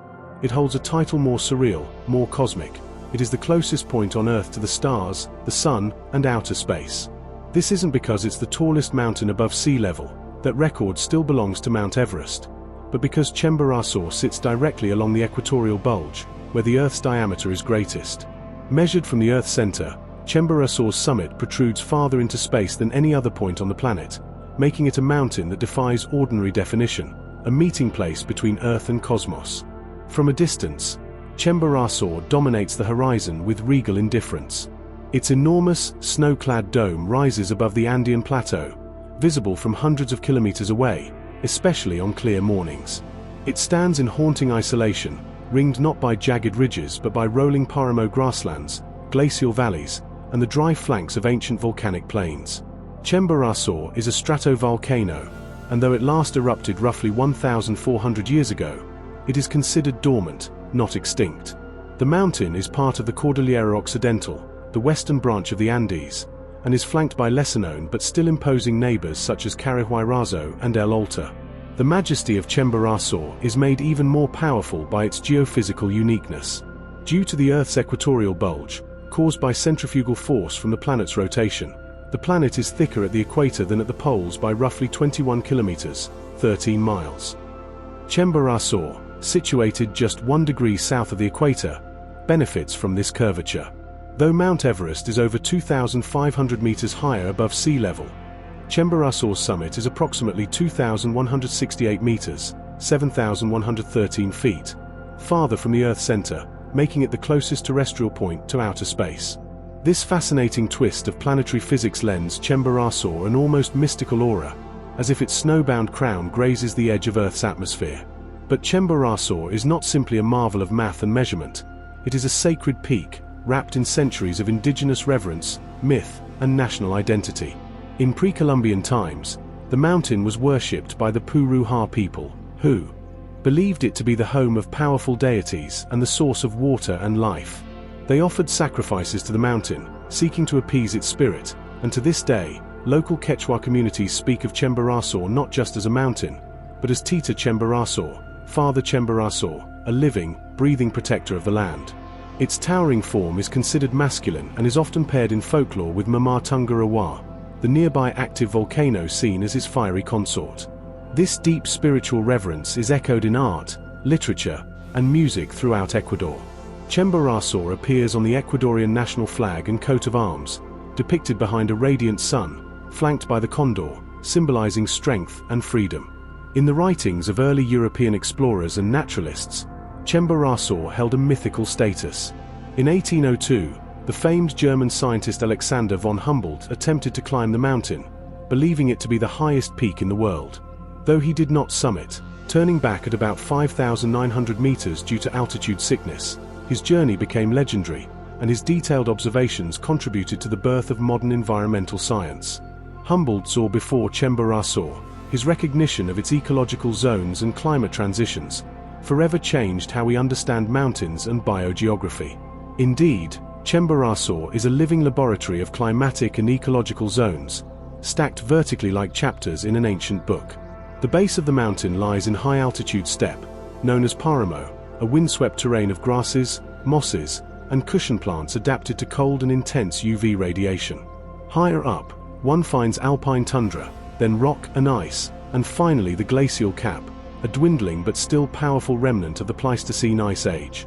Chimborazo was once encased in a massive ice cloak, and though its glaciers are retreating due to climate change, they still feed the rivers and valleys below, providing water for thousands of people.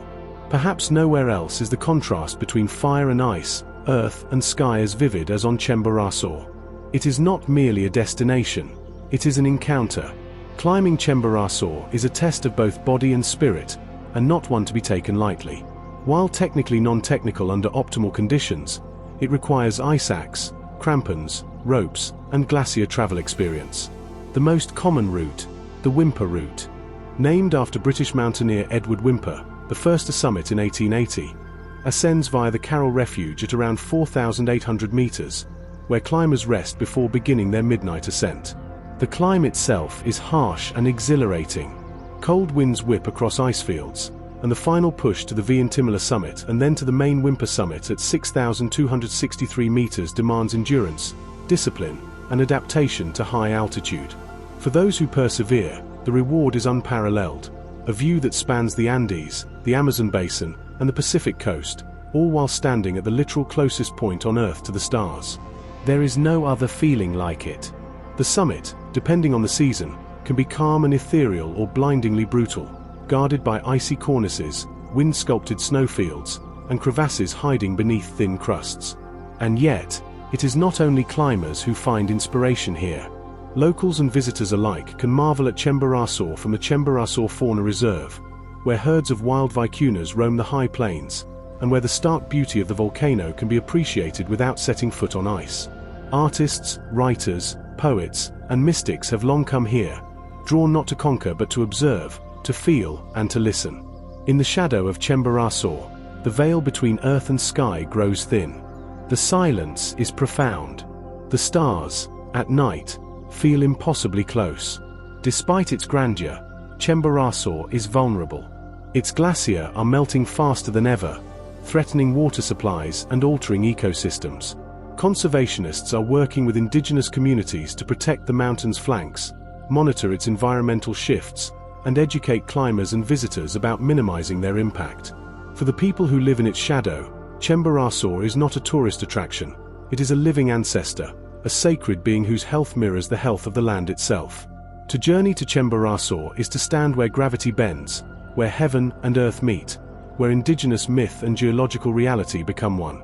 It is to walk in the footsteps of gods and scientists, shepherds and shamans, each seeking something in its towering stillness, answers, blessings, or perhaps just a glimpse of something vast and eternal. Chimborazo is not only Ecuador's tallest mountain. It is a cosmic axis, a gateway to the stars, and one of the most surreal, humbling, and magnificent places on the planet. Deep in the untamed wilderness of Papua New Guinea, where ancient traditions and jagged highlands remain largely untouched by time, rises a peak cloaked in mist and mystery, Mount Wilhelm. At 4,509 meters, 14,793 feet, it is the highest mountain in the country and the highest point in Oceania, excluding Australia's continental plate, yet it is not height alone that makes Mount Wilhelm surreal. This is a place where cloud forests swirl with ethereal fog, where tribal legends still shape the land, and where jungle gives way to alpine tundra, creating one of the most biologically and culturally rich mountain landscapes on Earth. Unlike most iconic summits, Mount Wilhelm is not a solitary volcano or towering spine of granite. It is part of the rugged Bismarck Range, a chain of peaks and ridges that split the highlands of Papua New Guinea into steep valleys and isolated pockets of civilization. These mountains are so remote and so wild that entire languages exist within single valleys, spoken by communities that have never left their ancestral lands. The surrealism of Mount Wilhelm begins not at the summit, but at the very base, where the journey through time and terrain begins. To reach the mountain's trailhead, one must travel first to Kundiawa, then follow a twisting and often muddy road through highland villages to Kegelsugal, a small settlement near the base of the mountain at around 2,700 meters, 8,850 feet. Here, the air is already thin, and the towering ridgelines seem impossibly steep, rising into a veil of mist. From this point, the mountain begins to reveal its secrets, not with grand gestures, but with quiet, layered complexity. Villagers farm sweet potatoes and raise pigs in the shadow of the peak. Children run barefoot across mountain paths. There are no highways, no ski lifts, no commercialized tourist centers. Mount Wilhelm remains a sacred and elemental experience, raw, real, and profoundly unreal. The trek to the summit of Mount Wilhelm is often described as a walk through ecological time, as hikers ascend through multiple climate zones in a single day. The journey begins in dense tropical rainforest, where tree ferns arch overhead, orchids cling to trunks, and every surface is dripping with moisture. The forest buzzes with life, birds of paradise, frogs, butterflies, and insects of impossible color. These forests are part of one of the world's last true biodiversity hotspots, and scientists continue to discover new species of plants and animals here, many found nowhere else on Earth. As the trail climbs higher, the forest begins to thin, giving way to cloud forest, one of the mountain's most haunting and surreal zones.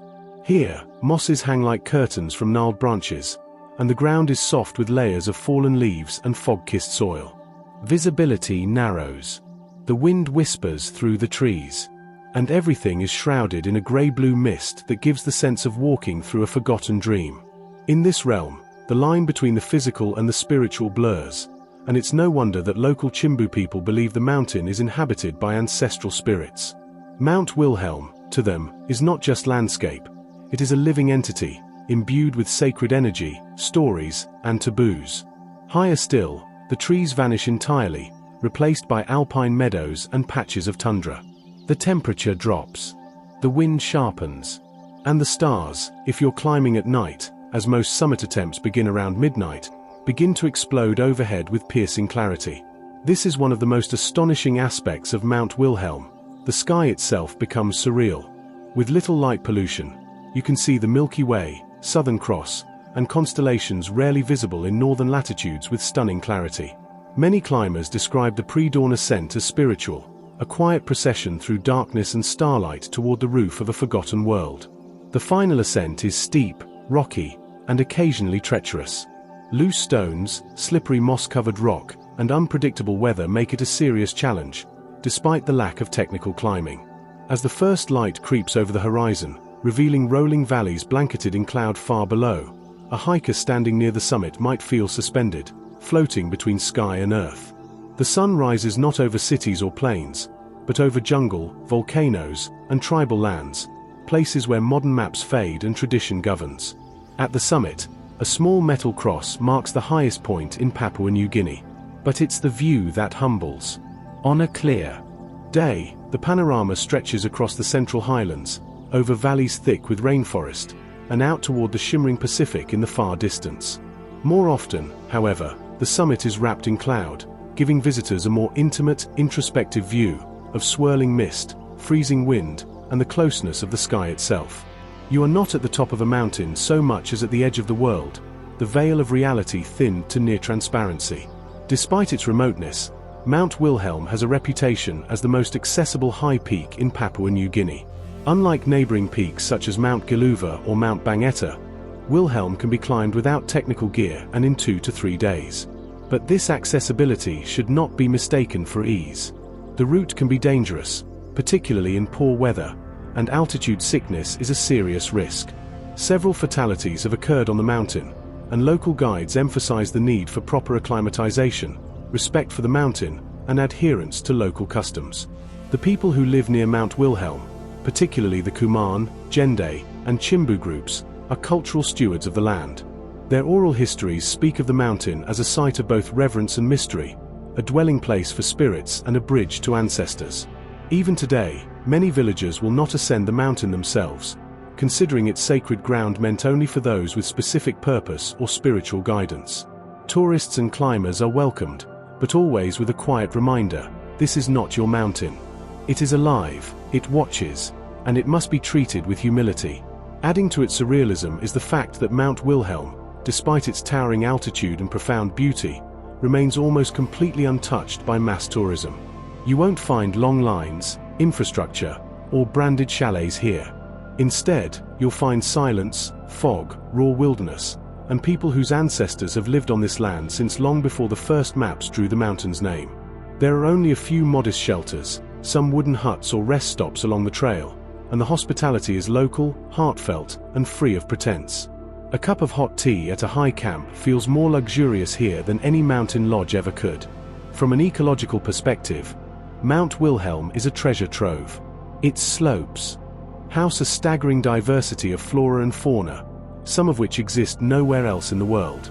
Biologists continue to document new species in its forests and glacial lakes, and conservationists are increasingly concerned with protecting its fragile ecosystems from the encroaching threats of logging, mining, and climate change. So far, the mountain's isolation has been its greatest guardian, but the future is uncertain, and the pressure to exploit these wild places is mounting. And yet, for now, Mount Wilhelm remains a sacred secret, a place where time dissolves, where stars feel near enough to touch, and where each step upward feels like an ascent not just in altitude but in wonder. It is a mountain where spirituality and science, tribal myth and natural grandeur, silence and awe, all converge. To stand on Mount Wilhelm is to witness the earth as it once was, vast and unbounded, shaped not by roads or fences but by cloud, wind, stone, and story. It is one of the last places where the mountain is not just a destination, but a teacher, a spirit, and a gatekeeper of ancient truths. Rising with dignified elegance above rolling green valleys and jagged ridgelines in northeastern Switzerland stands Santis, a mountain of many moods and one truly breathtaking claim to fame. At 2,502 meters, 8,209 feet, Santis is not the tallest peak in the Alps, nor the most technically challenging. And yet, it offers one of the most unreal and panoramic views anywhere in Europe. On a clear day, a hiker or visitor standing on its summit can look out across the borders of 6 different countries: Switzerland, Germany, Austria, Liechtenstein, France, and Italy.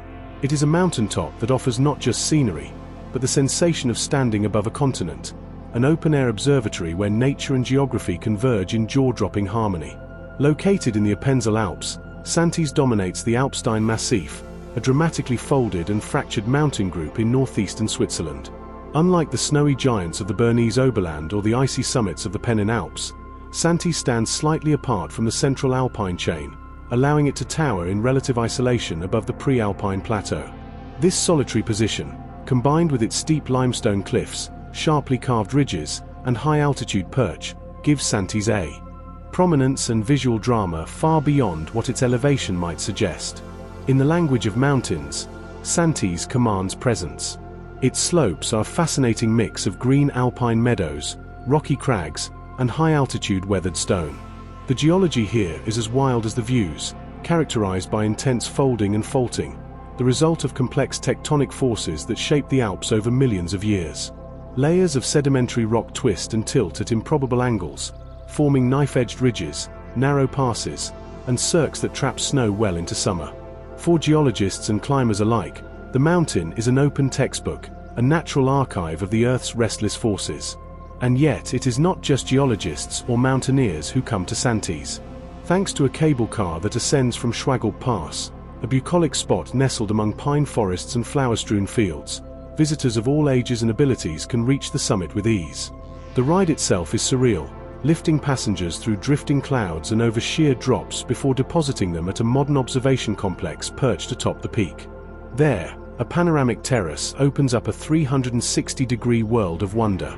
On the clearest days, typically after a storm or in autumn, the entire arc of the Alps unfurls before you, stretching from the Black Forest in Germany to the Po Valley in Italy, and far into the glacial heart of Switzerland. To the north, the land drops rapidly into the Lake Constance basin, its blue surface glittering on the border between Germany, Switzerland, and Austria.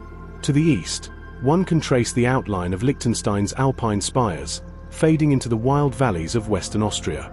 To the south, the Swiss Alps surge into view, glacier, jagged peaks, and snowfields rising in silent majesty. And to the west, far beyond rolling Jura hills, lies France. It is a view not just of mountains, but of cultures, histories, and nations stitched together by geography and sky. But this serene beauty belies the mountain's fierce personality. Santis is notorious for extreme weather, particularly violent storms and heavy snowfall. In fact, it is the wettest and snowiest place in Switzerland, receiving over 10 meters, 33 feet, of snowfall annually. The mountain's prominence and exposure to moist Atlantic air masses mean that weather changes rapidly here, with storms often rolling in out of nowhere. This has made Santis both revered and feared by locals for centuries. Before the advent of technology, farmers and shepherds would look to the mountain for weather omens. When der Santis einen Hut hat, gibt es bald Regen, the saying goes, when Santis wears a hat of clouds, rain will soon follow. Santis also holds a fascinating place in Swiss scientific history. In the late 19th and early 20th centuries, long before satellite imaging or high-altitude balloons, the mountain became a key site for meteorological research. A weather station was constructed at the summit in 1882, and it remains in use today, monitoring atmospheric conditions, wind speeds, temperature fluctuations, and snow depth.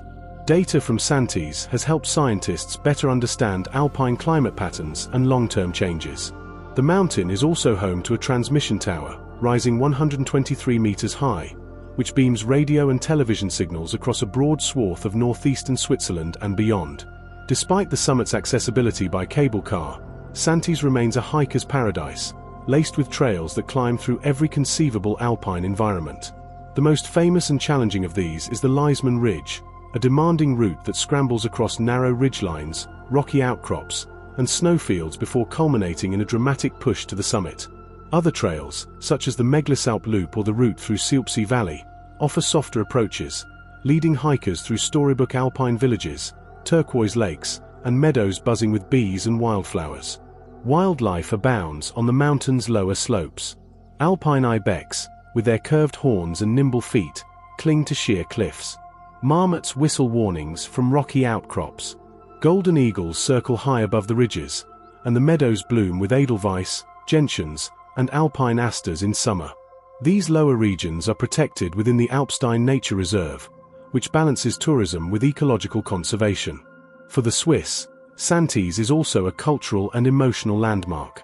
It is deeply entwined with the identities of the cantons of Appenzell-Innerrhoden and Appenzell-Ausserrhoden, two tiny semi-independent regions with unique traditions. Folklore, festivals, and art from this area often depict the mountain, and it has long been considered a guardian of the region, watching silently over the hills and villages below. Appenzell's painted houses, rustic cheese sellers, and open-air yodeling festivals gain an even more surreal charm when you realize that Santis is always there, looming just above the roofs, wrapped in snow or mist or moonlight. In winter, the mountain transforms into a world of snow and frost, its slopes glimmering with ice and blue shadows. Snowshoe hikes, winter photography, and even full-moon cable car dinners allow visitors to experience its quiet majesty in the cold months. Few places feel more like standing inside a snow globe than Santis in midwinter, its slopes silent, its air sharp, and its horizon endless. But perhaps the most unreal quality of Santis is the emotional reaction it evokes. Whether you reach the summit by foot or by cable car, the moment you step out onto the observation platform and look out over that six-country panorama, you feel something shift. It is not just a beautiful view. It is a panoramic portal, a reminder of the Earth's grandeur, its layered cultures, and the invisible lines that humans draw across it. From here, those lines blur. You are above them. You see no borders, only landscapes. Santis is a place where science meets myth, where brutal weather coexists with gentle pastures, and where a single step can take you from modern engineering to primeval wonder. It is a mountain of contradiction, accessible and wild, gentle and fierce, humble in height yet infinite in experience. It is not just an alpine summit, it is a window into Europe, a mountaintop that reminds you how connected, fragile, and stunningly unreal our world truly is. Rising like a jagged emerald crown from the crystalline heart of the South Pacific, Mount Otomanyu is the soul of Bora Bora, a hauntingly beautiful relic of fire and stone set amid a paradise of light and water. At 727 meters, 2,385 feet, this ancient volcanic peak is not towering by alpine standards, yet few mountains in the world captivate the human imagination so powerfully. With its sharp, angular ridges and fractured summit piercing the sky, Otomanyu is the remnant of a long-extinct volcano, a basalt monolith sculpted by time and weather, now encircled by one of the most surreal and famous lagoons on Earth. Bora Bora itself, part of French Polynesia's Society Islands, is the result of volcanic activity that occurred millions of years ago. Over time, the central volcano collapsed and eroded, forming a caldera surrounded by a protective reef. All that remains of that once massive volcano are two main peaks, Mount Otomanyu and Mount Pahia, and a thin ring of lush island and motors, small islets, that fringe the shallow lagoon. Otomanyu, the taller and more dramatic of the two, rises almost vertically from the center of the island, its jagged black cliffs contrasting with the blinding turquoise of the waters below in a color palette so vivid it defies belief. From the air, Bora Bora looks like a painter's fantasy. Shades of azure, sapphire, aquamarine, and jade swirl across the shallow reef flats, while deep navy waters mark the open ocean beyond. In the very center, rising from an emerald jungle and framed by coral and sand, is Mount Otomanyu, a black-green spire that seems to levitate above its own reflection. It is no wonder that this island has become a byword for paradise, a honeymoon utopia, and a dream destination for millions. But beyond the Instagram-worthy vistas, Mount Otomanyu tells a deeper story, of geology, mythology, and time. Geologically, Otomanyu is a remnant of the caldera's central plug, formed when magma hardened in the volcano's vent. Over millennia, wind and rain carved away the softer outer layers of the mountain, leaving behind the jagged basalt core. What we now see as Otomanyu's dramatic vertical spires are essentially the exposed roots of a volcano, revealing a cross-section of ancient earth processes in pure form. The mountain is deeply weathered, and although technically it is climbable, its sheer rock faces and unstable terrain mean that a full summit is not achievable by standard routes, adding to the mystique of a peak that seems both ever-present and unreachable. Otomanyu's cultural significance is equally profound. For the Tahitian people, this mountain is tapu, sacred.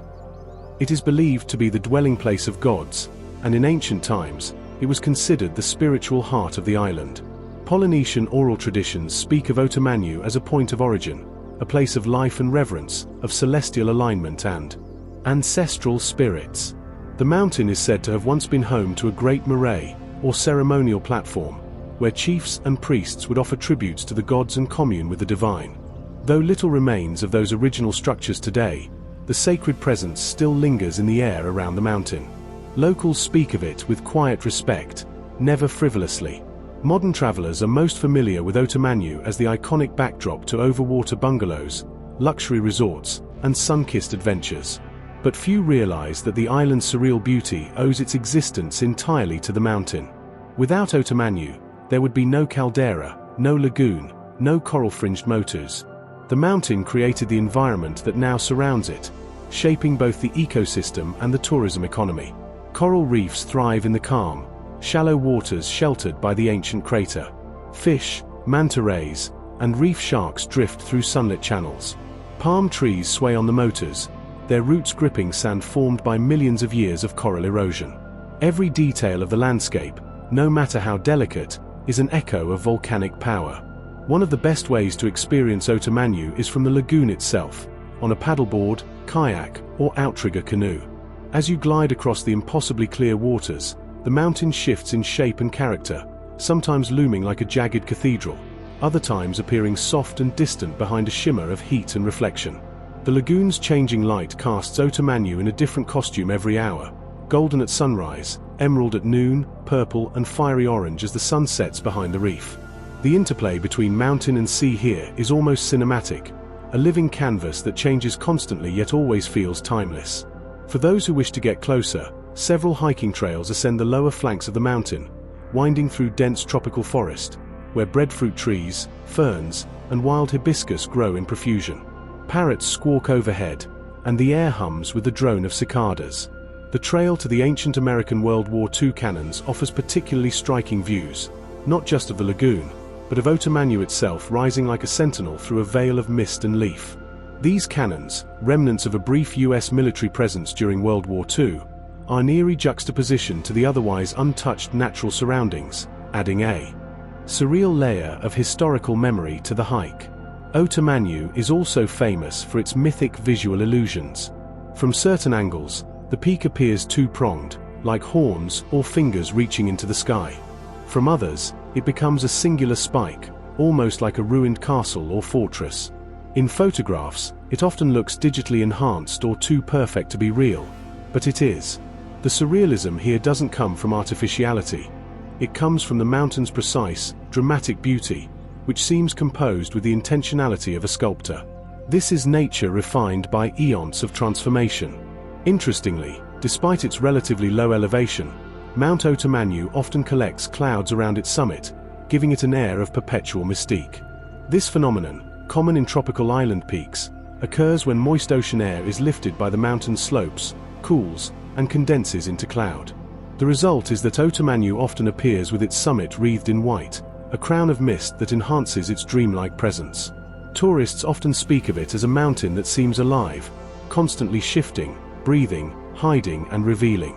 In the broader imagination, Mount Otomanyu has become synonymous with paradise, but it is also much more than that.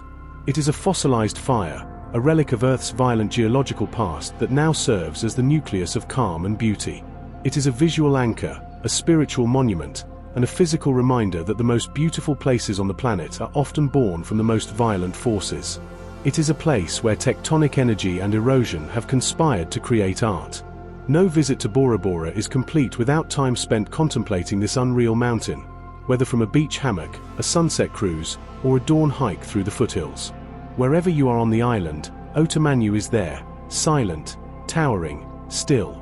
It watches over lovers, explorers, photographers, and the quietly curious with the same timeless gaze. It is as much a mountain as it is a feeling, a sense of arrival, of awe, of smallness in the face of elemental majesty. Mount Otomanyu is the beating heart of Bora Bora. It is not the highest, the coldest, or the most treacherous peak in the world, but it may well be one of the most perfect. A monument to time, nature, and the unfathomable elegance of the Earth, it stands as one of the planet's most unreal and unforgettable places. Straddling the verdant borderlands of eastern Uganda and western Kenya, Mount Elgon is a sleeping giant, an ancient volcano so vast and weathered that its enormity almost escapes notice. Unlike the dramatic spires of younger peaks, Mount Elgon rises in broad, gentle slopes, its flanks covered in deep forest, misty moorland, and waterfalls that tumble like ribbons through its ravines. What makes Elgon truly unreal is not only its geological majesty or botanical bounty, but its incredible caldera, one of the largest intact volcanic calderas in the world, spanning over 60 square kilometers, more than twice the size of Manhattan. It is a mountain that humbles through scale and surprises through richness, a natural world unto itself. Geologically, Mount Elgon is older than the Himalayas. Estimated to be around 24 million years old, it is one of Africa's oldest extinct volcanoes, a silent witness to epochs long past. In its prime, Elgon may have been taller than Mount Kilimanjaro, perhaps Africa's highest mountain, before time and erosion wore it down. Today, the summit rises to 4,321 meters, 14,177 feet, at Wagagai Peak, making it still one of the continent's loftiest mountains, though its elevation is eclipsed by the massive footprint it leaves across the landscape. Where most African peaks pierce the sky with narrow cones, Elgon sprawls. Its diameter exceeds 80 kilometers, and its gentle slopes ripple outward in all directions like a rising green tide. The heart of Elgon, however, is its caldera. Formed when the volcano's magma chamber collapsed after a massive eruption millions of years ago, the caldera is now a sunken world of surreal beauty. Its floor carpeted in moorland, its rim broken by volcanic plugs and lava peaks like Sudek, Mubi, Jackson, and Koitobos. This vast, hidden depression feels like another planet. The atmosphere is one of prime calm, where morning mists drift through heather and giant lobelias bloom in clusters, attracting colorful sunbirds and buzzing insects.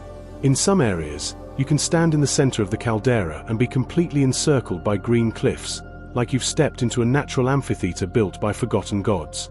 Surrounding this geological marvel is a wonderland of biodiversity.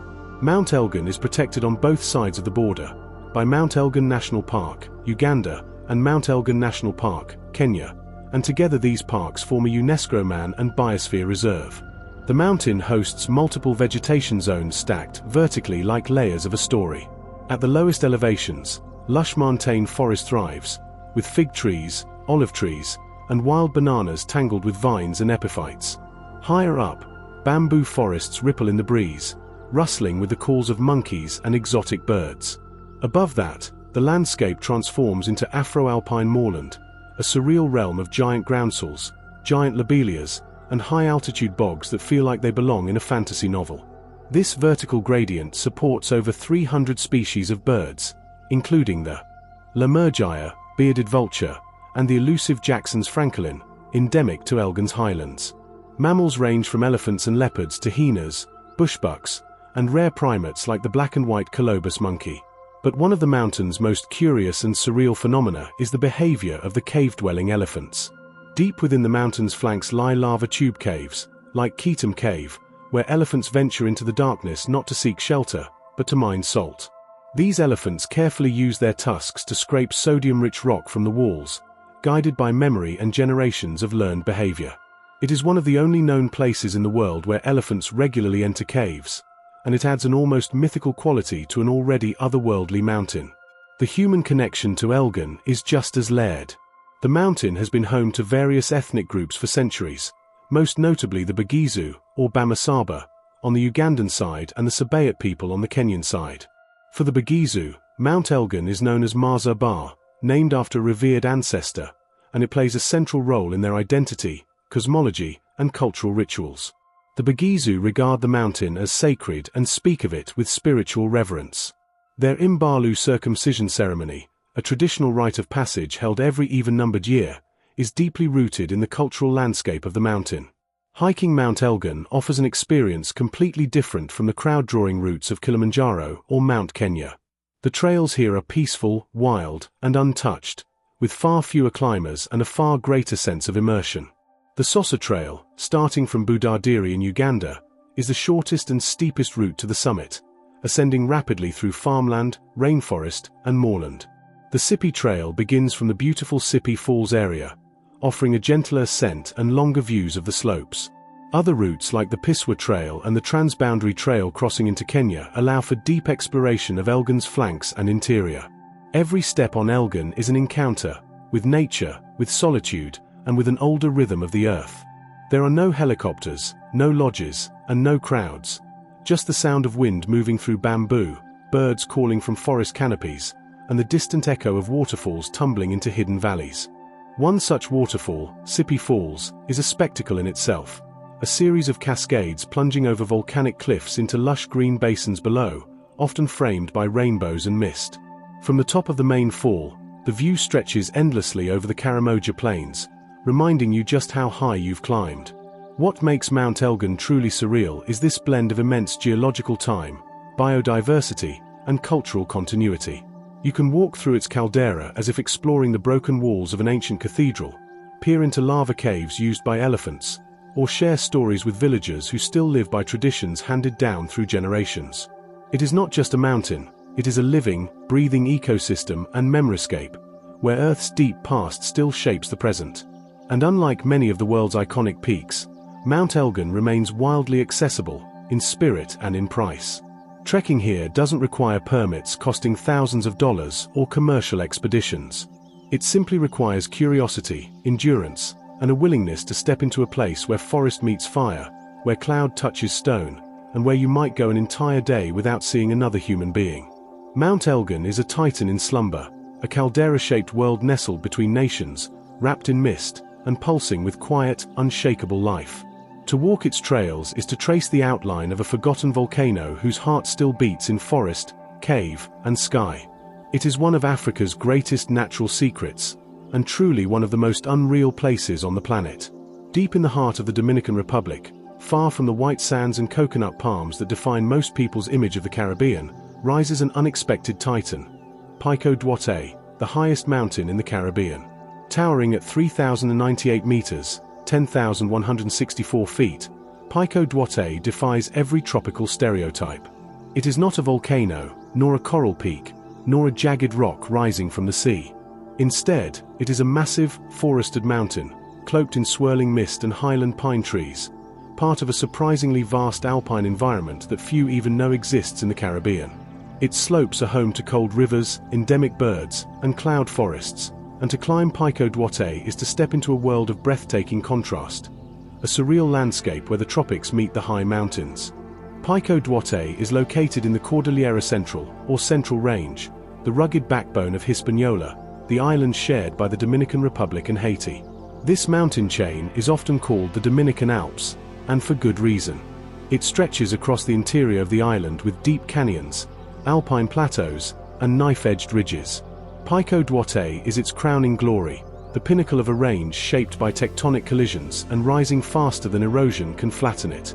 Unlike many of the Caribbean's famed summits, which are volcanic in origin, Pico Duarte is a tectonic uplift, forged from the collision between the North American and Caribbean plates.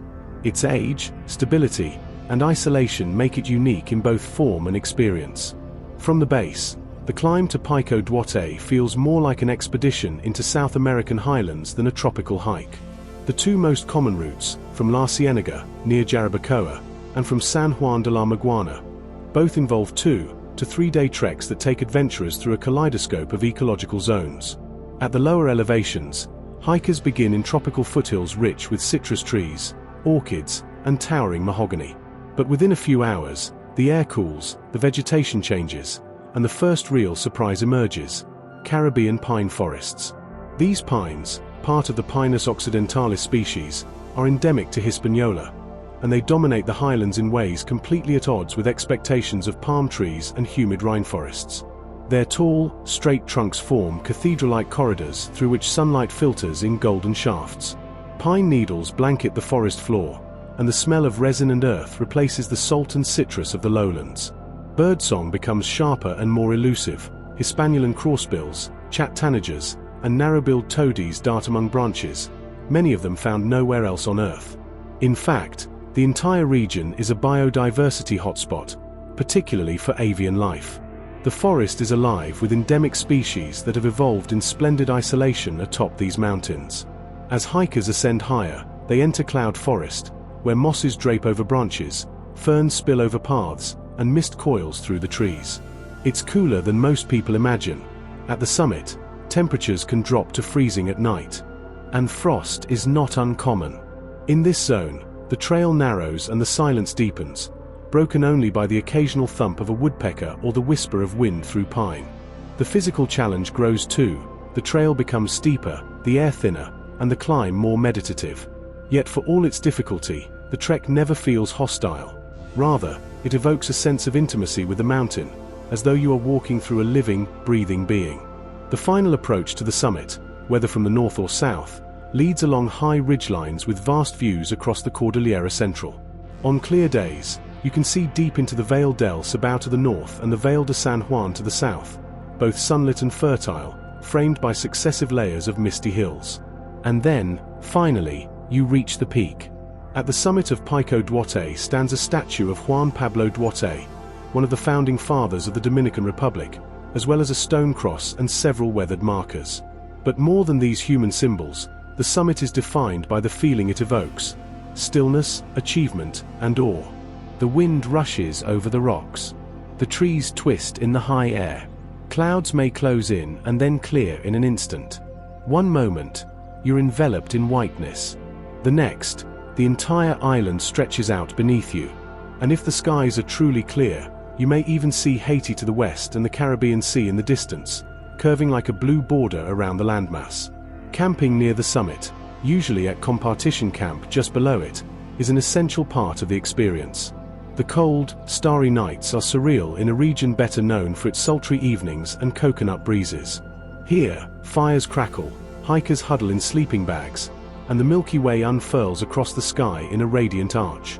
For many, it's a spiritual experience, a Caribbean rarely imagined, yet more profound than postcards. But Pico Duarte is not just about scenery and solitude, it's also a symbol. For Dominicans, it represents national pride, the ceiling of their country, a towering expression of strength and endurance. Schools organize student hikes, families make pilgrimages, and the mountain has been immortalized in literature, song, and folklore. It is seen not just as geography, but as an identity, a place where the heart of the nation resides far above its beaches and resorts. Efforts to protect Pico Duarte and its surrounding environment have increased over recent decades. The area is part of the José Armando Bermúdez National Park, and conservation projects are working to preserve the fragile pine forests from logging, wildfires, and climate change. Reforestation programs have helped restore areas that were once degraded by grazing or illegal agriculture. Still, challenges remain, particularly from illegal charcoal production, which threatens the pine forest's long-term health. Yet the mountain continues to endure, watched over by local guides, forest rangers, and passionate conservationists. What makes Pico Duarte so unreal is this synthesis of contradictions. It is a Caribbean peak with alpine traits. It is tropical in latitude, but temperate in attitude. It is known by few outside the region, but revered by nearly all within. It is an isolated pinnacle, yet deeply tied to the people who walk its slopes. It has no glacier, no snow-capped summit, but it commands a reverence equal to any of the world's iconic peaks. It is both accessible and wild, remote yet revered, gentle in gradient yet rich in revelation.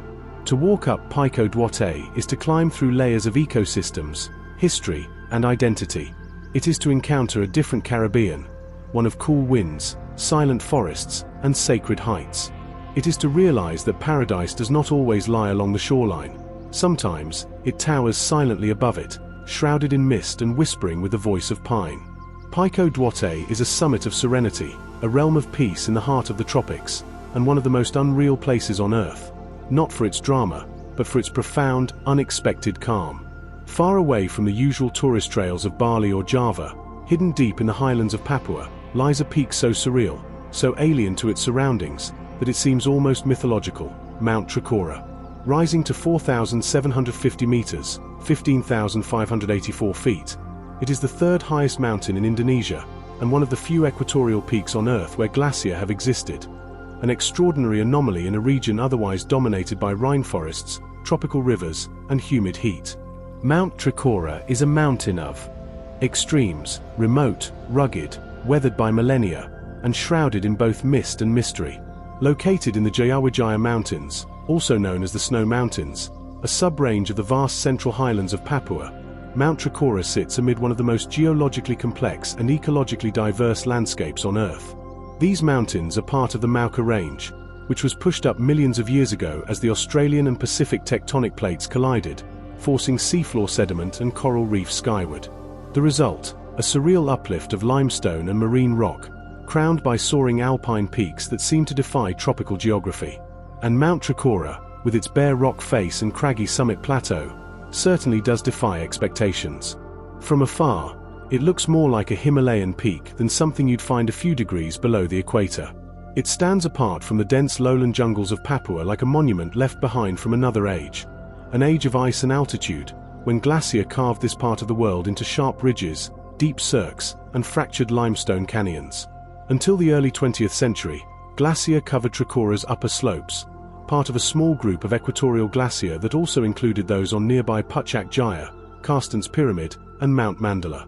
These icy remnants of the last ice age once formed shimmering crowns over these mountains, feeding alpine streams and carving dramatic glacial valleys.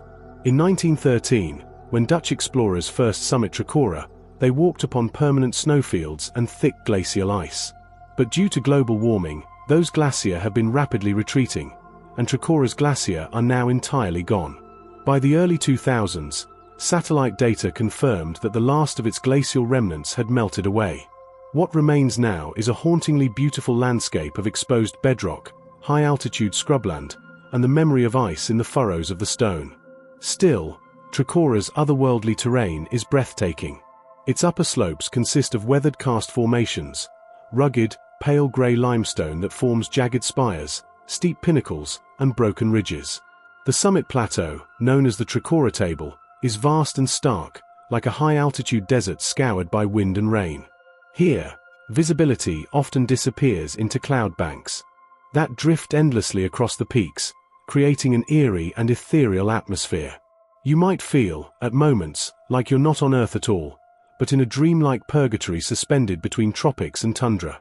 Despite its isolation and harsh conditions, the mountain supports extraordinary biodiversity, especially in its lower montane forests and subalpine zones. Below the bare summits, the mountain is cloaked in moss forests, thick with tree ferns, orchids, and epiphytic plants, many of which exist nowhere else on Earth. These cloud forests, shrouded in mist and dripping with moisture, host an array of rare creatures, long-beaked echidnas, cuscuses, and countless species of frogs and insects yet to be fully studied. The isolation of Papua's highlands has fostered unique evolutionary paths, and scientists believe that Trikora and its surroundings are still revealing new species with every careful survey. The indigenous people of the Central Highlands, particularly the Dani, Yoli, and Loni tribes, regard these mountains with reverence. Though Trikora lies outside their core inhabited regions, the highlands as a whole are often seen as sacred landscapes, alive with ancestral spirits and natural power. For the highland Papuans, mountains are more than landforms.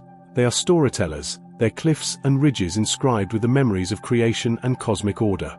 Oral traditions speak of sky beings, thunder gods, and creation myths that center on the jagged silhouettes of the central mountains. While these cultural narratives are often private and closely guarded, their presence adds depth and spiritual resonance to the already surreal terrain. Accessing Mount Trikora is no simple feat. Unlike Indonesia's popular volcanoes, Trikora remains extremely remote. Reaching it requires days of trekking through dense rainforest, up muddy trails, and across river crossings. Most expeditions begin from Wamena, the main highland town, accessible only by plane from other parts of Indonesia. From there, it's a rugged journey involving guides, porters, and detailed logistics. The mountain itself receives very few climbers each year, perhaps just a handful of scientific teams, adventure purists, or documentary crews determined to witness one of Earth's last unexplored corners. And yet, that inaccessibility is part of what makes Trikora so unreal. There are no tourist crowds here, no cable cars or visitor centers, only vast, silent wilderness, where every footstep echoes against the limestone cliffs and the mist closes in like a curtain on a forgotten world. It is one of the least disturbed high-altitude ecosystems in Southeast Asia, largely untouched by development, pollution, or industrial tourism. Climate change, however, is a threat that even Trikora cannot escape. The disappearance of its glacier is not just a symbolic loss, it's an ecological one. The melting ice once regulated water flow, fed fragile alpine wetlands, and provided moisture for endemic plants. Without it, the mountain is drying out in places, shifting the ecological balance. Scientists now use Trikora, along with nearby Puncak Jaya, as climate indicators, tracking the changes in equatorial high mountain environments as a warning for the rest of the planet. And yet, there is still something timeless about Trikora. The silence of the summit. The curve of ancient rock against tropical sky. The sight of clouds tearing over ridgelines that no road or settlement touches. It is a reminder that there are still places on Earth that remain truly wild, where nature operates on its own terms, and where the forces that shaped our planet still dominate the landscape. Mount Trikora is not glamorous in the traditional sense. It doesn't shimmer with snowcaps year-round or welcome hikers with well-marked trails and lodges. It is raw, elemental, and uncompromising. But that is precisely its magic. To stand on its summit plateau, staring out across the folds of the Papuan highlands, is to witness the raw bones of the world, laid bare under a tropical sun. It is an experience of both isolation and immensity, of standing on a precipice not just of land, but of time. In a world growing smaller by the day, Mount Trikora remains vast. In a world increasingly curated, it remains wild.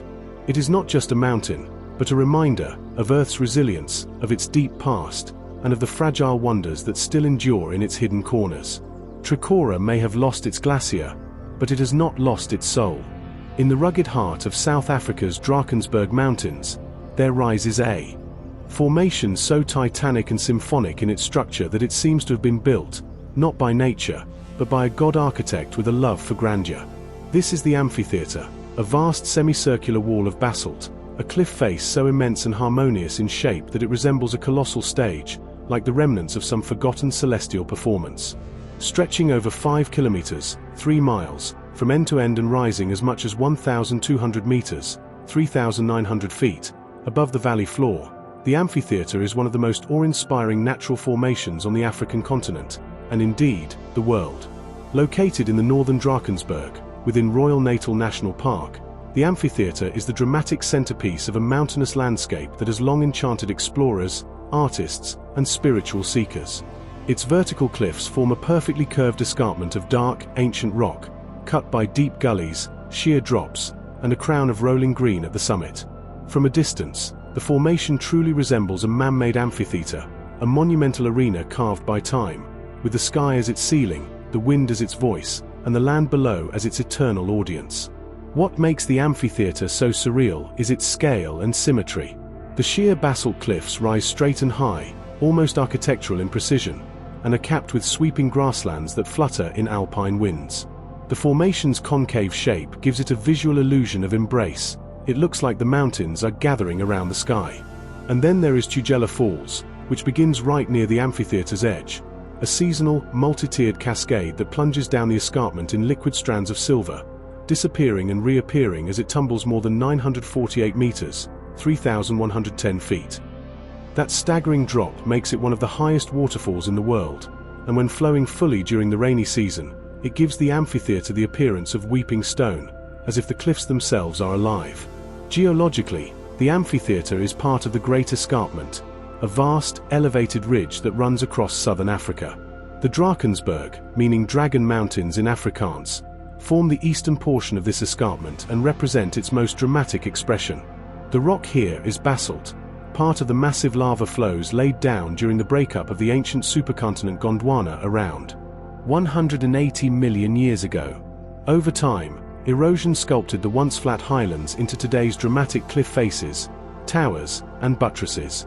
The amphitheatre is the crown jewel of this erosion, a structure both primordial and seemingly designed. But the surreal beauty of the amphitheatre doesn't end at its face. Climbing to the top of the escarpment is a rite of passage for many hikers, and the journey there is among the most rewarding and unforgettable treks in southern Africa.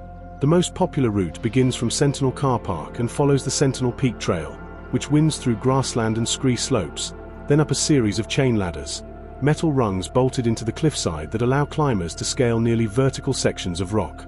The exposure is intense. The views are dizzying.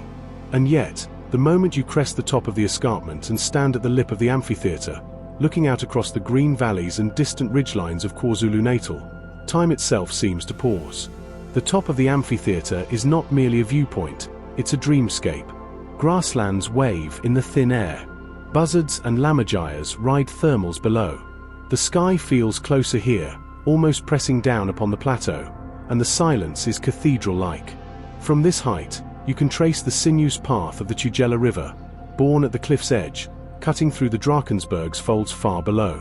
When the clouds roll in, and they often do, the landscape transforms into something wholly otherworldly, as if you've ascended into a realm between worlds. Fog fills the basin below while the peaks stand in sun above, creating a cloud inversion that makes it feel like you are walking atop the heavens. The amphitheatre is not only a geological marvel, it is a sacred place for the Zulu people, who inhabit the surrounding lands. The entire Drakensberg range, known in Zulu as Ukalamba, meaning barrier of spears, is steeped in legend and spirituality. These mountains are considered the dwelling place of ancestral spirits and are central to many creation myths and oral histories.